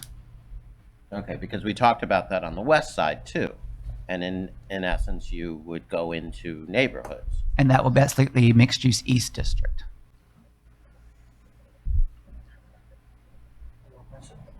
Well,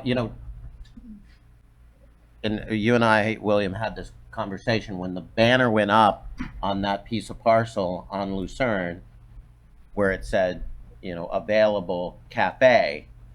I talked to you and said, how can they do it? But obviously, it's been there for 20 years and now people are starting to, come up with ideas, buy properties and start doing things. And I just wanted to make a comment for the record. It's been said that area is very quiet. I get quite a few complaints from that area because that is an entertainment district. It sits at the base of Bryant Park where we hold events, fireworks. When the Gulfstream Hotel is open and was open, there's a lot of people moving around. So if you bought from somewhere else and you think you bought in a quiet area, when the Gulfstream Hotel is open, and one day it will be open again, and when there's the events that are scheduled for there, it's a mixed-use area, so it is, it is a little out. Let's keep questions. Yes. Again, remember, guys, quiet in the chambers. This part, fellow commissioners, is just for questions of the applicant and staff, not for comments. Okay. Mr. Robinson? I was just going to ask about the historic preservation map. Can you show us how gerrymandered that has been? So they hired the survey Jerry Mander to do this. So the red dashed line on the map shows the historic boundaries. So you can kind of see how they wander in and around through the area. So these, A drunken gerrymander. yeah. So grab these parcels here on the northwest corner of the block, but skip these. As a point of reference, as mentioned earlier, the historic hotel is within a historic district and is a designated property. And if it was in a historic district, it would still have to be a zoning. The Historic Preservation has the authority for zoning. No, it'd be similar to this. They would be the advisory board that would have reviewed it Right. first. The final decision still rests with this commission. Yes, but it wouldn't go to planning and zoning, it would go to Historic Preservation. Correct. As zoning. That's right. And when you look at the properties from the bridge, you're thinking historic district. Just one question. Can you point out now the applicant's property and those who oppose the idea's property? Three properties are this 1, 2, and 3. Okay, which is which? 109, this is the bed and breakfast. This is a multifamily residential property, and this, I believe, is a single-family residential property. And the condo units with residents who have spoken is the last property here on the northeast corner. The one right on the corner. Okay. Next to it is a single-family property. No, it's a It is multifamily? Okay. Multifamily property next to it, then another condominium. No. Barracove in there. Barracove Inn is here, and then this is the stable bed and breakfast.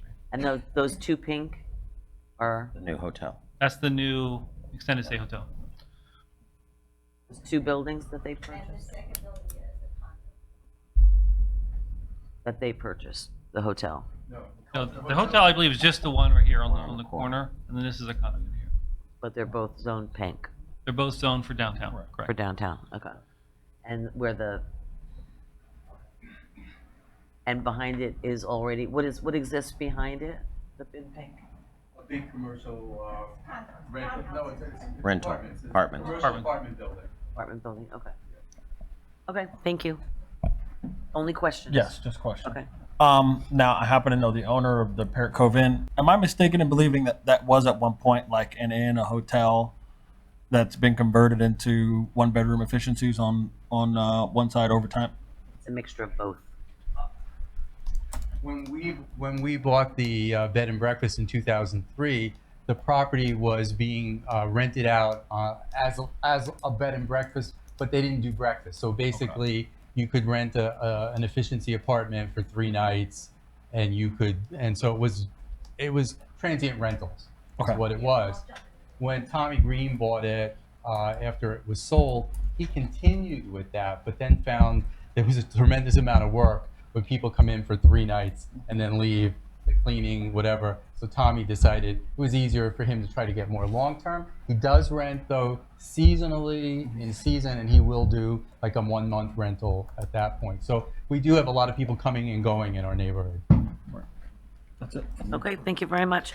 Are there any further comments that we have from the applicant or rebuttal evidence? No, ma'am. You're not the applicant. We're not allowing comments from the public. Only the applicant can speak. In rebuttal, I would like to say that I understand that we don't have a specific plan that we brought before the commission to say the Sable Palm House is going to become a Sunday house.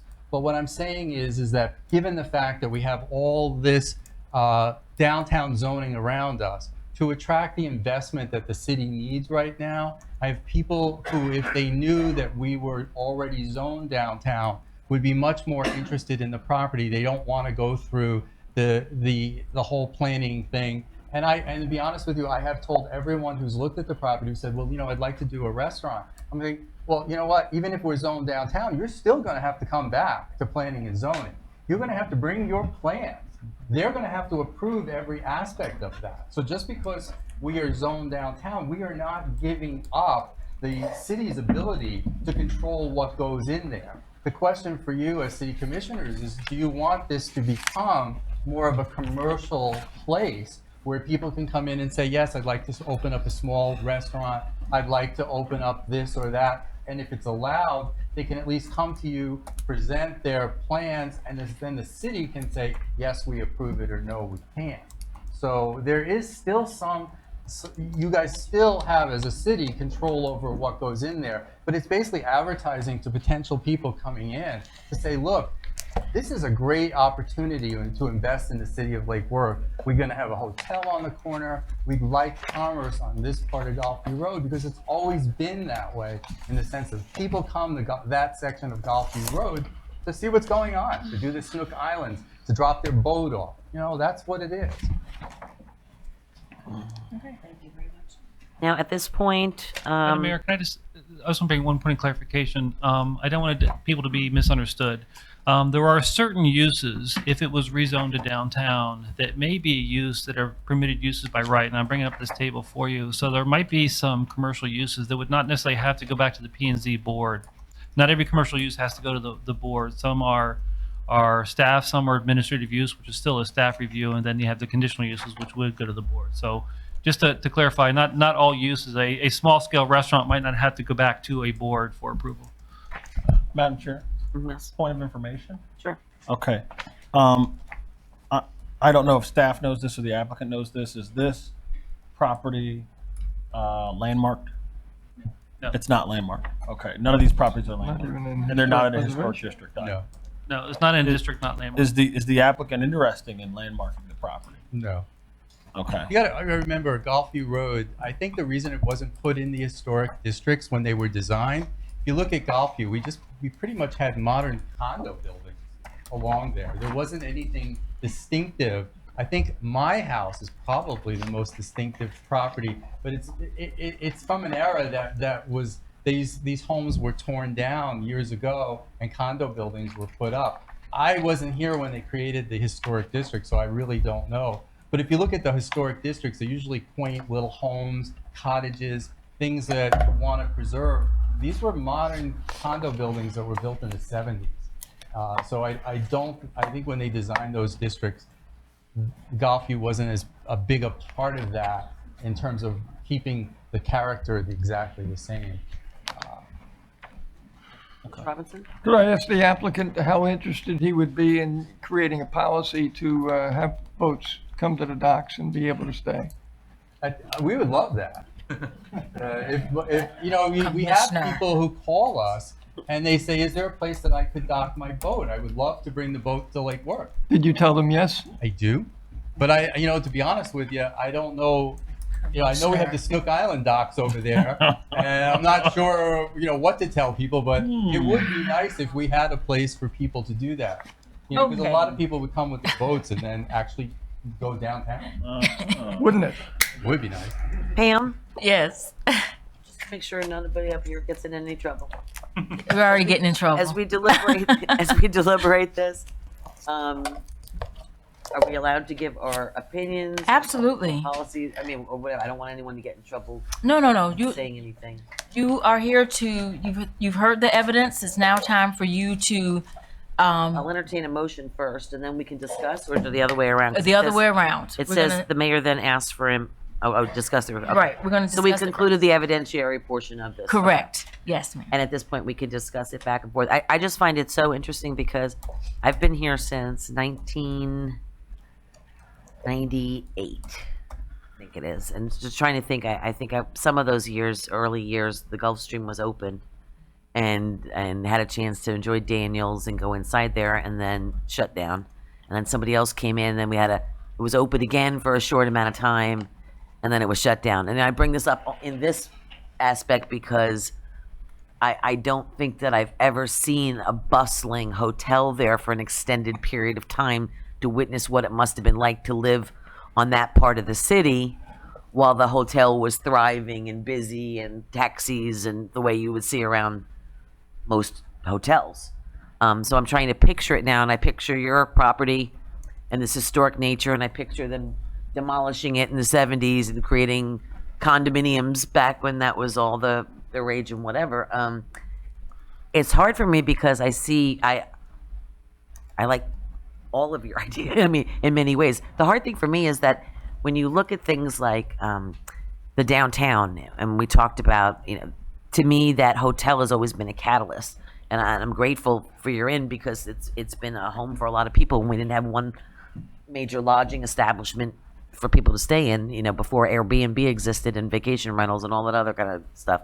So, but I've always wondered, as a resident now, not as a mayor, what bridges the downtown? Like, we have these docks, down there at Snook Islands. How would somebody, if I lived in Palm Beach Gardens, how would I know to dock my boat at that there? And how would I trust, because there's no dock master like other areas have somebody watching your stuff. How would I trust to dock my boat down there and then know I have to walk 6 blocks west to get to anything that has a beverage, or even if I just wanted a bottle of water or what, what I mean? So there's no bridge to it. I know we've discussed over the years, what is that bridge to the downtown, but it's always been about moderation. How do you bridge the gap and allow for the right investment, but not, pardon my French, bastardize our charm too? You know what I mean? It's always a push and a pull all the time, and it's saying that you need to take these steps.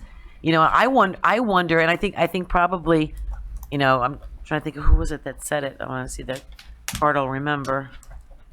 Mr. Feldkamp probably said it best when he says, this is the future land use map, and this is what we've had in place for the future, but are we at that point yet? And I appreciate that. I think that was a very smart comment, yet at the same time, when a hotel goes in, this whole area of the city is going to be faced with what it's like to live in a downtown district again, as it has since the 1920s, since that hotel's been open. So it's like cart before horse, horse before cart. I'm a little confused at this point, to be quite honest, because what it existed as and what it will be again is what it always was. But there's been this whole reprieve in the middle where it's been very quiet because project went out of bed. So I don't know. It's a tough one. It really is a very tough one. Commissioner Hardy, let me wrap my head around it. Sure. Look, I want to preface everything that I say by saying that I know Don and Susan. I love Don and Susan, who are the affected parties here. But I am, for a few reasons, in favor of the rezoning. And the first thing that I'll say is, if you look at the staff report, there are 7 factors, was it 8 factors, that the staff report discusses. And on every last one of these factors, the staff found nothing adverse. And I'll just mention a few of them. The first is consistency. And the staff found that the proposed rezoning is consistent with the policy and objectives of the comprehensive plan. The second is the the land use pattern, which has been discussed ad nauseum, and it'll be discussed later. But again, the staff found that the proposed rezoning will not be contrary or incompatible to the established land pattern, nor will it create an isolated zoning district. Sustainability. The staff found that it supports the integration of a mix of land uses, and it says, in particular, the approval of the rezoning application could lead to compatible land uses that strengthen and direct development to the existing area. And then it says this is a smart growth principle. I hear politicians use the word smart growth a lot, and it's become one of those words that politicians use to mean whatever they want it to mean in a given situation. But this is the real meaning of the word, and it's legit here coming from our staff. There were some factors that don't apply. Compatibility, this is really crucial. For me, it said the proposed rezoning shall be compatible with the future use of adjacent and nearby properties. Here's the key thing: and will not negatively affect the property values of adjacent and nearby properties. That was staff's finding. So that's the first thing, what kind of caught my attention. So the other thing, and I was at the planning and zoning meeting when this was brought forward, and I was thinking to myself, poor Mr. Rinaldi, this gentleman here is looking over his fence to his south. Can we put that map up again of the properties just in that immediate area? With the Google map or the No, yeah, right there. So Mr. Rinaldi's property is that of the 3 red boxes, and you almost can't see the middle red box, but those are actually 3 red boxes. Mr. Rinaldi's property is right there. And Mr. Rinaldi is looking over to his right, and what he sees is a property that is by government fiat more valuable than his. Right? And I'm beginning to sound like a member of a party that I don't belong to. But by government fiat, the property just on the other side of his fence is worth more than his because we say so. Right? And he's seeing development activity happening. He's seeing transactions occurring. And he says, well, I want some of that. He looks to his south. He looks to his west across the alley from him, and he sees properties that are zoned downtown. And the objection, which is that this is somehow incompatible, or that folks will be negatively affected if his property and the ones right next to it are zoned as the ones that are next to him. I am not convinced that bad things will happen if his property is zoned downtown. The other thing is, and this was an objection, there's no proposal here. There's no specific use that's being proposed. We don't know what will be built here. And that's true. But what I will say is that affected parties have rights. And if there are future proposals being made, affected parties can come here and sway boards as they have this evening and in previous evenings. And I think that if a project were really going to harm the quality of your life, I think planning and zoning would take that into account. There was a statement that this will harm my property values. Again, not according to staff, criteria number 5. Another formulation is I made an investment. My only response is, so did Mr. Rinaldi and his co-applicants. I asked Mr. Rinaldi when he bought his property, and you said 2003. You bought it perhaps before we downzoned the property, right? It said sometime between 90 and 2012, right? We downzoned the property from MF30 to MF20, taking away 10 units per acre, which is also taking away the value of your investment. And thankfully, no one, we didn't get sued under Burt Harris because we could have. It didn't exist at the time. When was Burt Harris passed? We don't know. Okay. I don't know. All right. Mid 90s, right? So, we didn't get sued, but we took value away from the owner of this property. And I recognize that. And then, the last thing I'll say, and this is the best argument I've heard, and it's a powerful one by both Mr. Feldkamp and Ms. Gaillot, which is that we have too much commercially zoned property already. And that is a strong and powerful argument because there is a glut of commercially zoned property. And there's the statement that the future land use means future, not today and the present. And local governments, when it comes to making their zoning match the future land use, it's almost like Zeno's paradox. It's like if I'm going to walk across the room, I have to first walk halfway across the room, but I have to first walk halfway across that and halfway across that. It's like, by the time you figure out, when do you ever finally move across the room, right? And at this point, we've developed a future plan that says one day this will be downtown zoning. But before we get there are all these things we have to do. But each little step that we want to do, it's like it's politically untenable. It becomes impossible. So at what point will the future land use become the present land use? If we're never able to make one decision in the forward direction.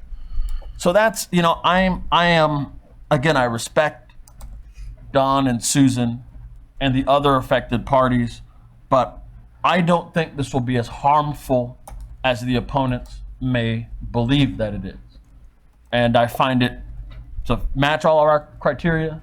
I'm therefore for. I hope that my colleagues vote for the rezoning. General Robinson? It's not easy to affect people's property.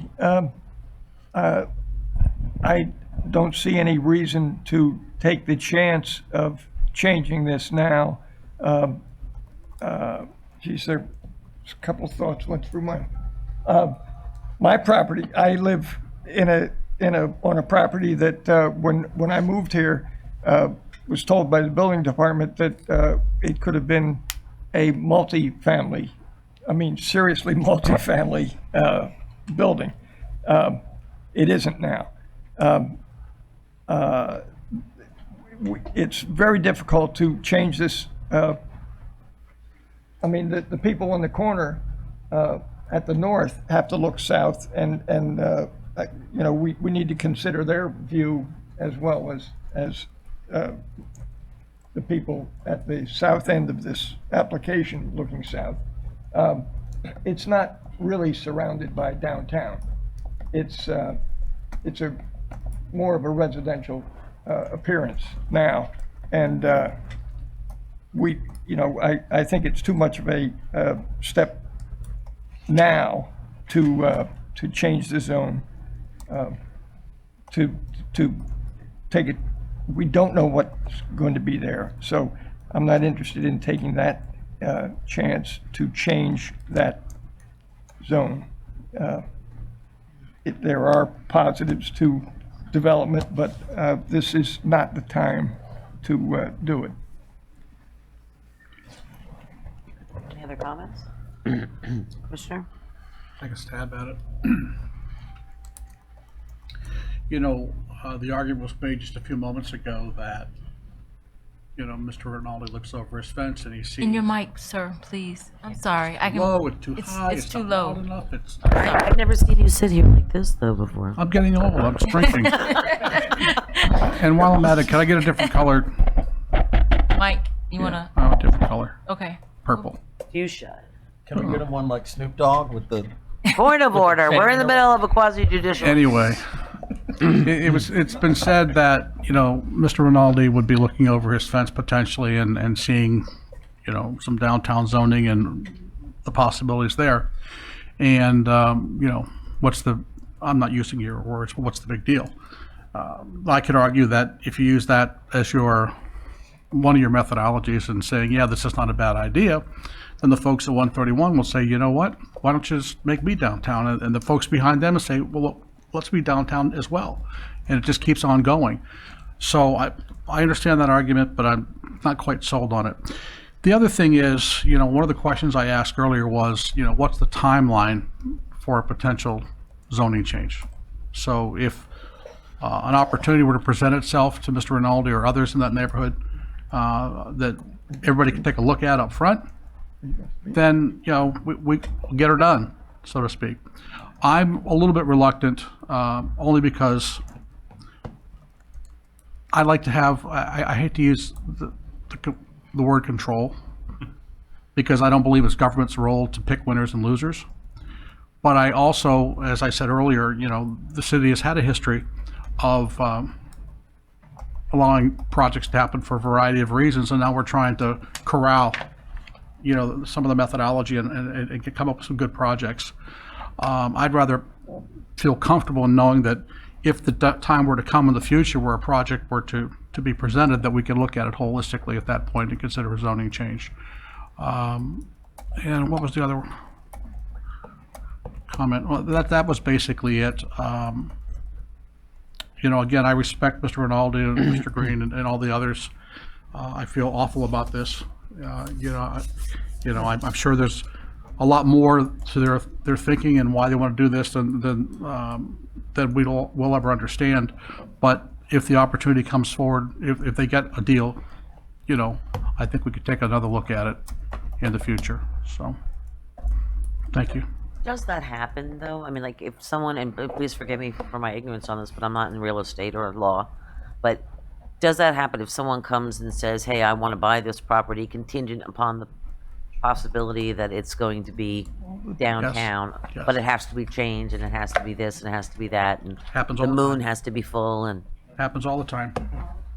jasmine must be in bloom. Harvest moon, okay.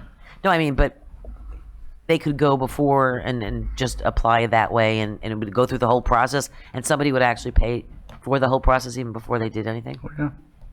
Okay. I just think that, like I said, it's very hard for me because I understand both sides of the equation, and I live there. I'm thinking of my own quality of life too, and things are going to be changing and this and that. But you know what? When that hotel opens, it's going to be changing for everybody in that area also. It will. So I don't know.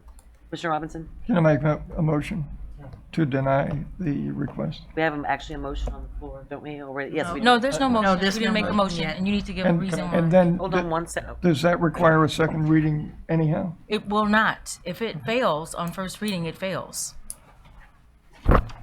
But I need your motion to be more than just a denial. Can you? You can help me with that. I'm going. It has to be, it must be a motion to approve with conditions, or a motion to deny the request. The motion should state facts supporting the decision.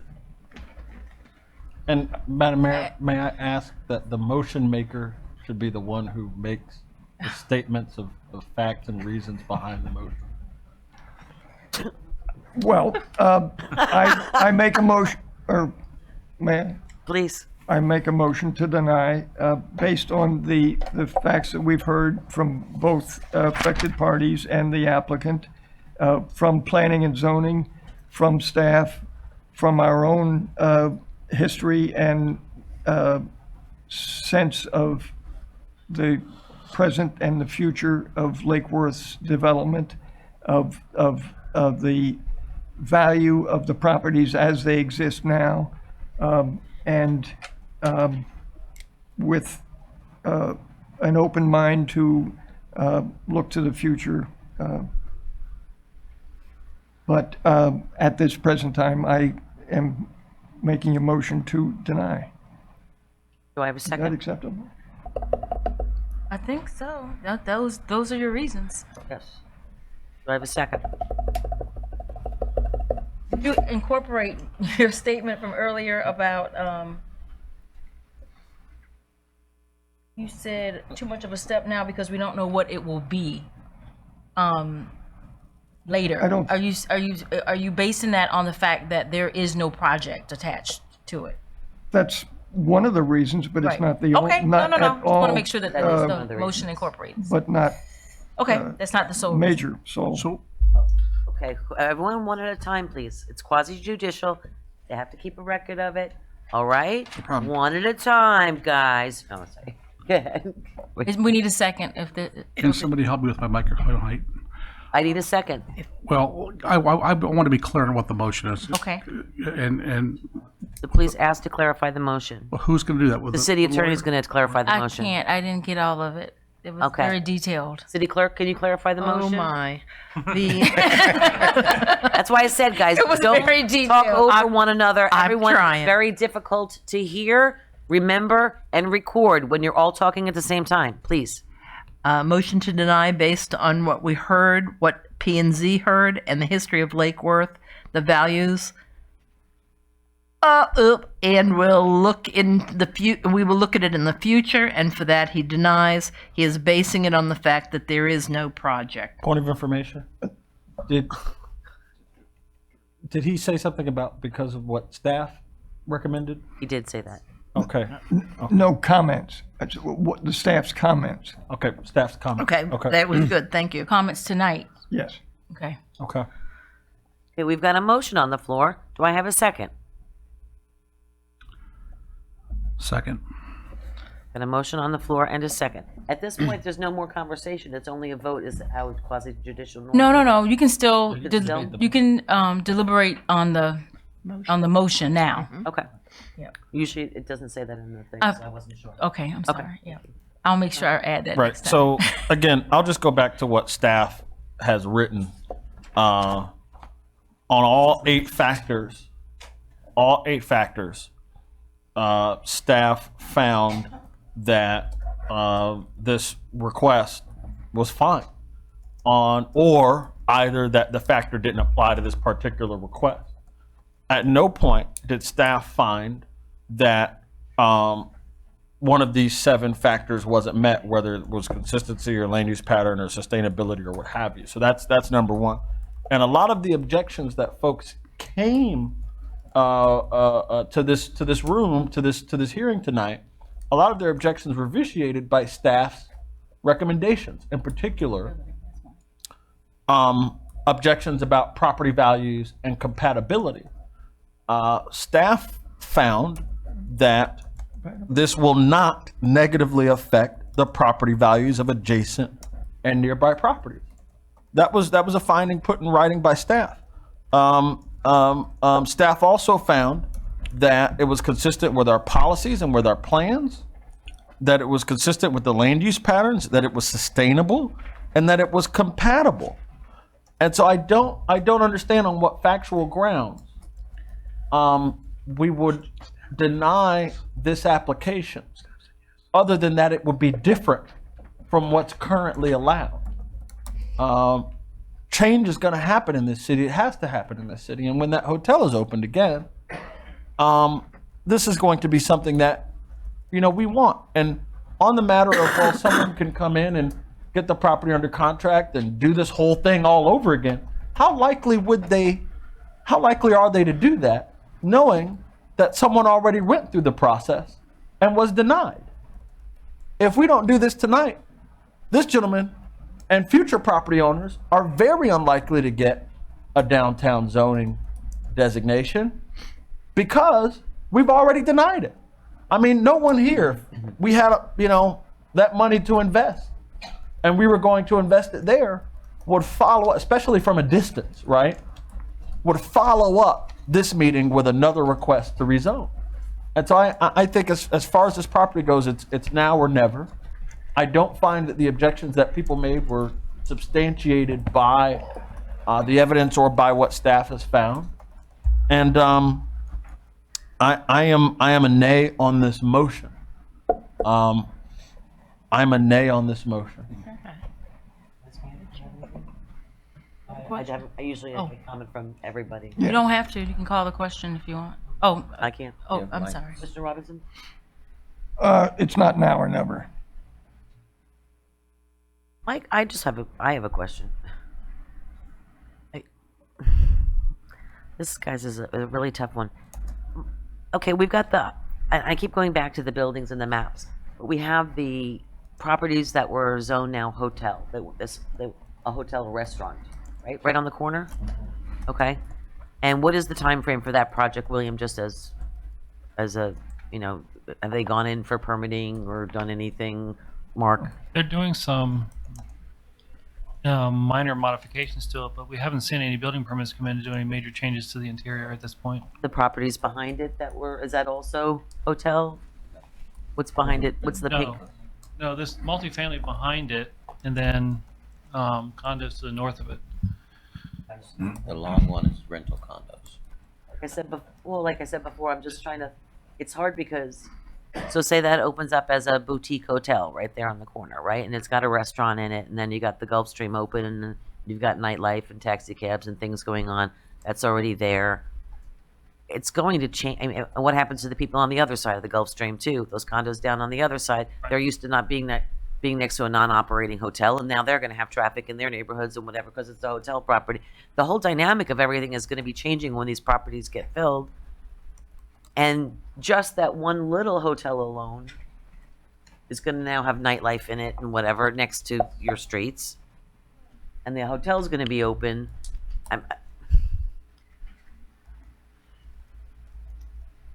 Okay, Vice Mayor. Just for the record, if we ever get to a vote on this, hey, this has been less than most. Even though that I second the motion, my primary reason for objecting to this is because there's no project attached to this. Now, having said what you just said, Madam Mayor, about when the Gulfstream reopens and all these dynamics start to come into play, then I have to go back to the Commissioner Hardy's comments and disagree with him. A sophisticated developer will come in and want to do a project and want to go through the process to get what they want. So I don't think there's a risk by denying this tonight. I really don't. I absolutely do not think there's a risk in doing that. Commissioner Hardy, I see you going. Yeah, what I would say here is, I will amend my comments. It might not be now or never, but I would say that it's now or highly unlikely. And what I'll say is, in response to the statement that there's no risk here with that, the definition of risk is uncertainty. We do not know that someone will come in here and get what we could all not be here. There could be different folks on planning and zoning in the future.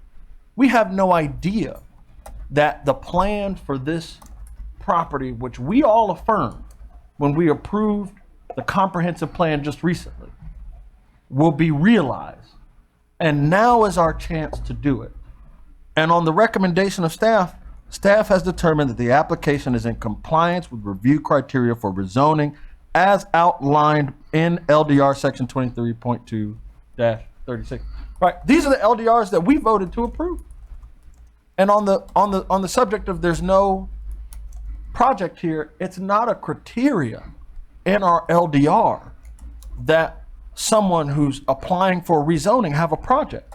So we're imposing on him a standard that we didn't articulate in our own laws. And I don't think that that's fair. I am voting against this motion. I hope that this motion is not passed. And I would like to see this man's property rights, which have been downzoned by not us, but this body, restored and improved upon. Mr. Robinson?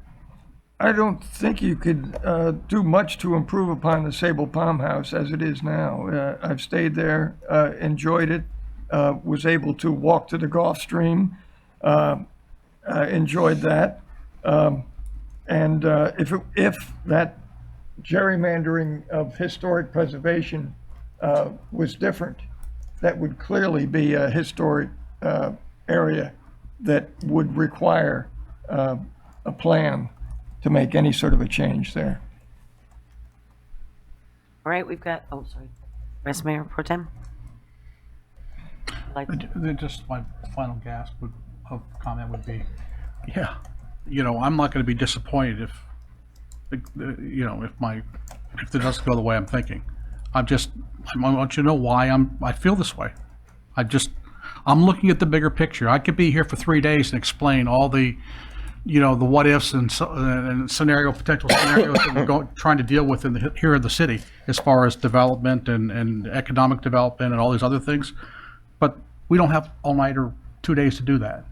I'm just looking at it from 30,000 feet and trying to keep everything simple and in front of me. That's all I'm trying to say. Got a motion on the floor and a second. The motion is, could you read the motion, City Clerk? Yes, I can. Just want to make sure everyone knows what they're Not that it's right, but I will read it. It'll be good, though. Motion to deny based on what we heard, what P&Z heard, and the staff comments, history of Lake Worth and the values of, I'll have to get that when I hear the tape, and we will look at it in the future. And for that, he denies. He is basing it on the fact that there is no project. And it was seconded by Commissioner Maxwell. All those in favor state so by saying aye. Aye. Aye. All those opposed? Nay. Motion carries. Nay. Motion to 3 to 2. approve. Second. All those in favor state so by saying. I'm sorry. Can you do- Again. Oh, right, the reasons. You can have reasons. So he okay. needs to say his motion to approve for the following reasons, or And say it slowly. Sure. and Okay. clearly. Very slowly. Motion to approve for the following reasons. One, staff has found that all the factors that matter to this rezoning application, they basically found it consistent, they found it sustainable, they found that it fits the future land use pattern, and that it's compatible, that it would not harm property values. And many of the objections that I've heard while moving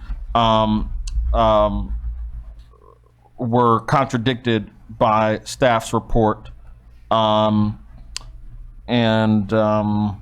Yes, that's So basically, it's a motion to approve for the reasons set forth in the staff report Right. that was given to the Planning and Zoning Board and which was also introduced or a part of the documentary Right. evidence tonight. Right. Got it. Okay, that's fine. And the second? Yes. Second stands. I just want to say this has been very difficult for me, especially living in the area. Yep. I'm encouraged to, I moved where I moved to because I want to be in walking distance to the beach. I want to be in walking distance to everything there. I want friends and family to be able to stay at the bed and breakfast in the hotel, hopefully soon, one of these days, and whatever else. I also know that when those things happen, and they will happen in the near future, it's going to change that area, those few blocks, back to what it used to be, and then it was designed to be in the 1920s. And you're going to have that traffic back, and you're going to have those things there. This isn't something that was initiated by this generation or that generation. It was what the area was intended to be in a hotel district. And it's a tourism element that our city is poorly missing, and that is preventing, when you mention the empty shops and storefronts, the lack of a tourism element is what is preventing our downtown from thriving. And it has been holding it by the throat for the last decade. And it's a bitter pill for me because I understand, and you're my neighbors, and I don't like this at all, to be honest with you. But it's going to change regardless of how I vote or how I don't vote. The good thing is that we have controls in place that to any projects that come there, we have control over.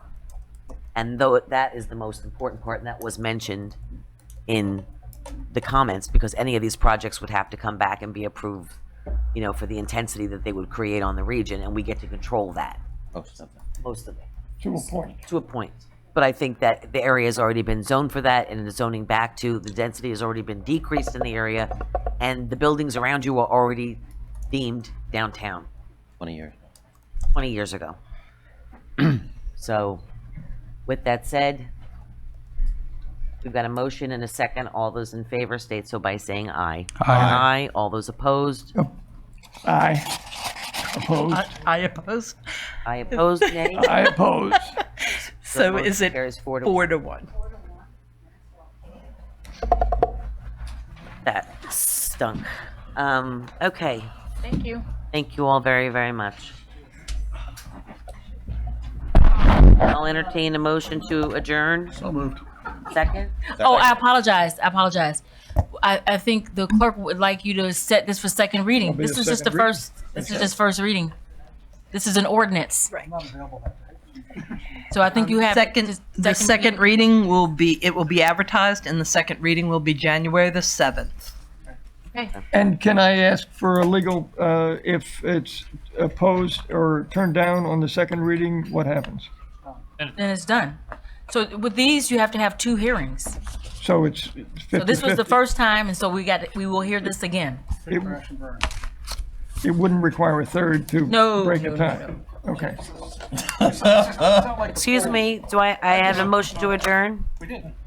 Who seconded? Who seconded? All those in favor? Aye. Thank you, just for qualifying. Thank you, everyone. Have a very happy holiday Give us a season. chance.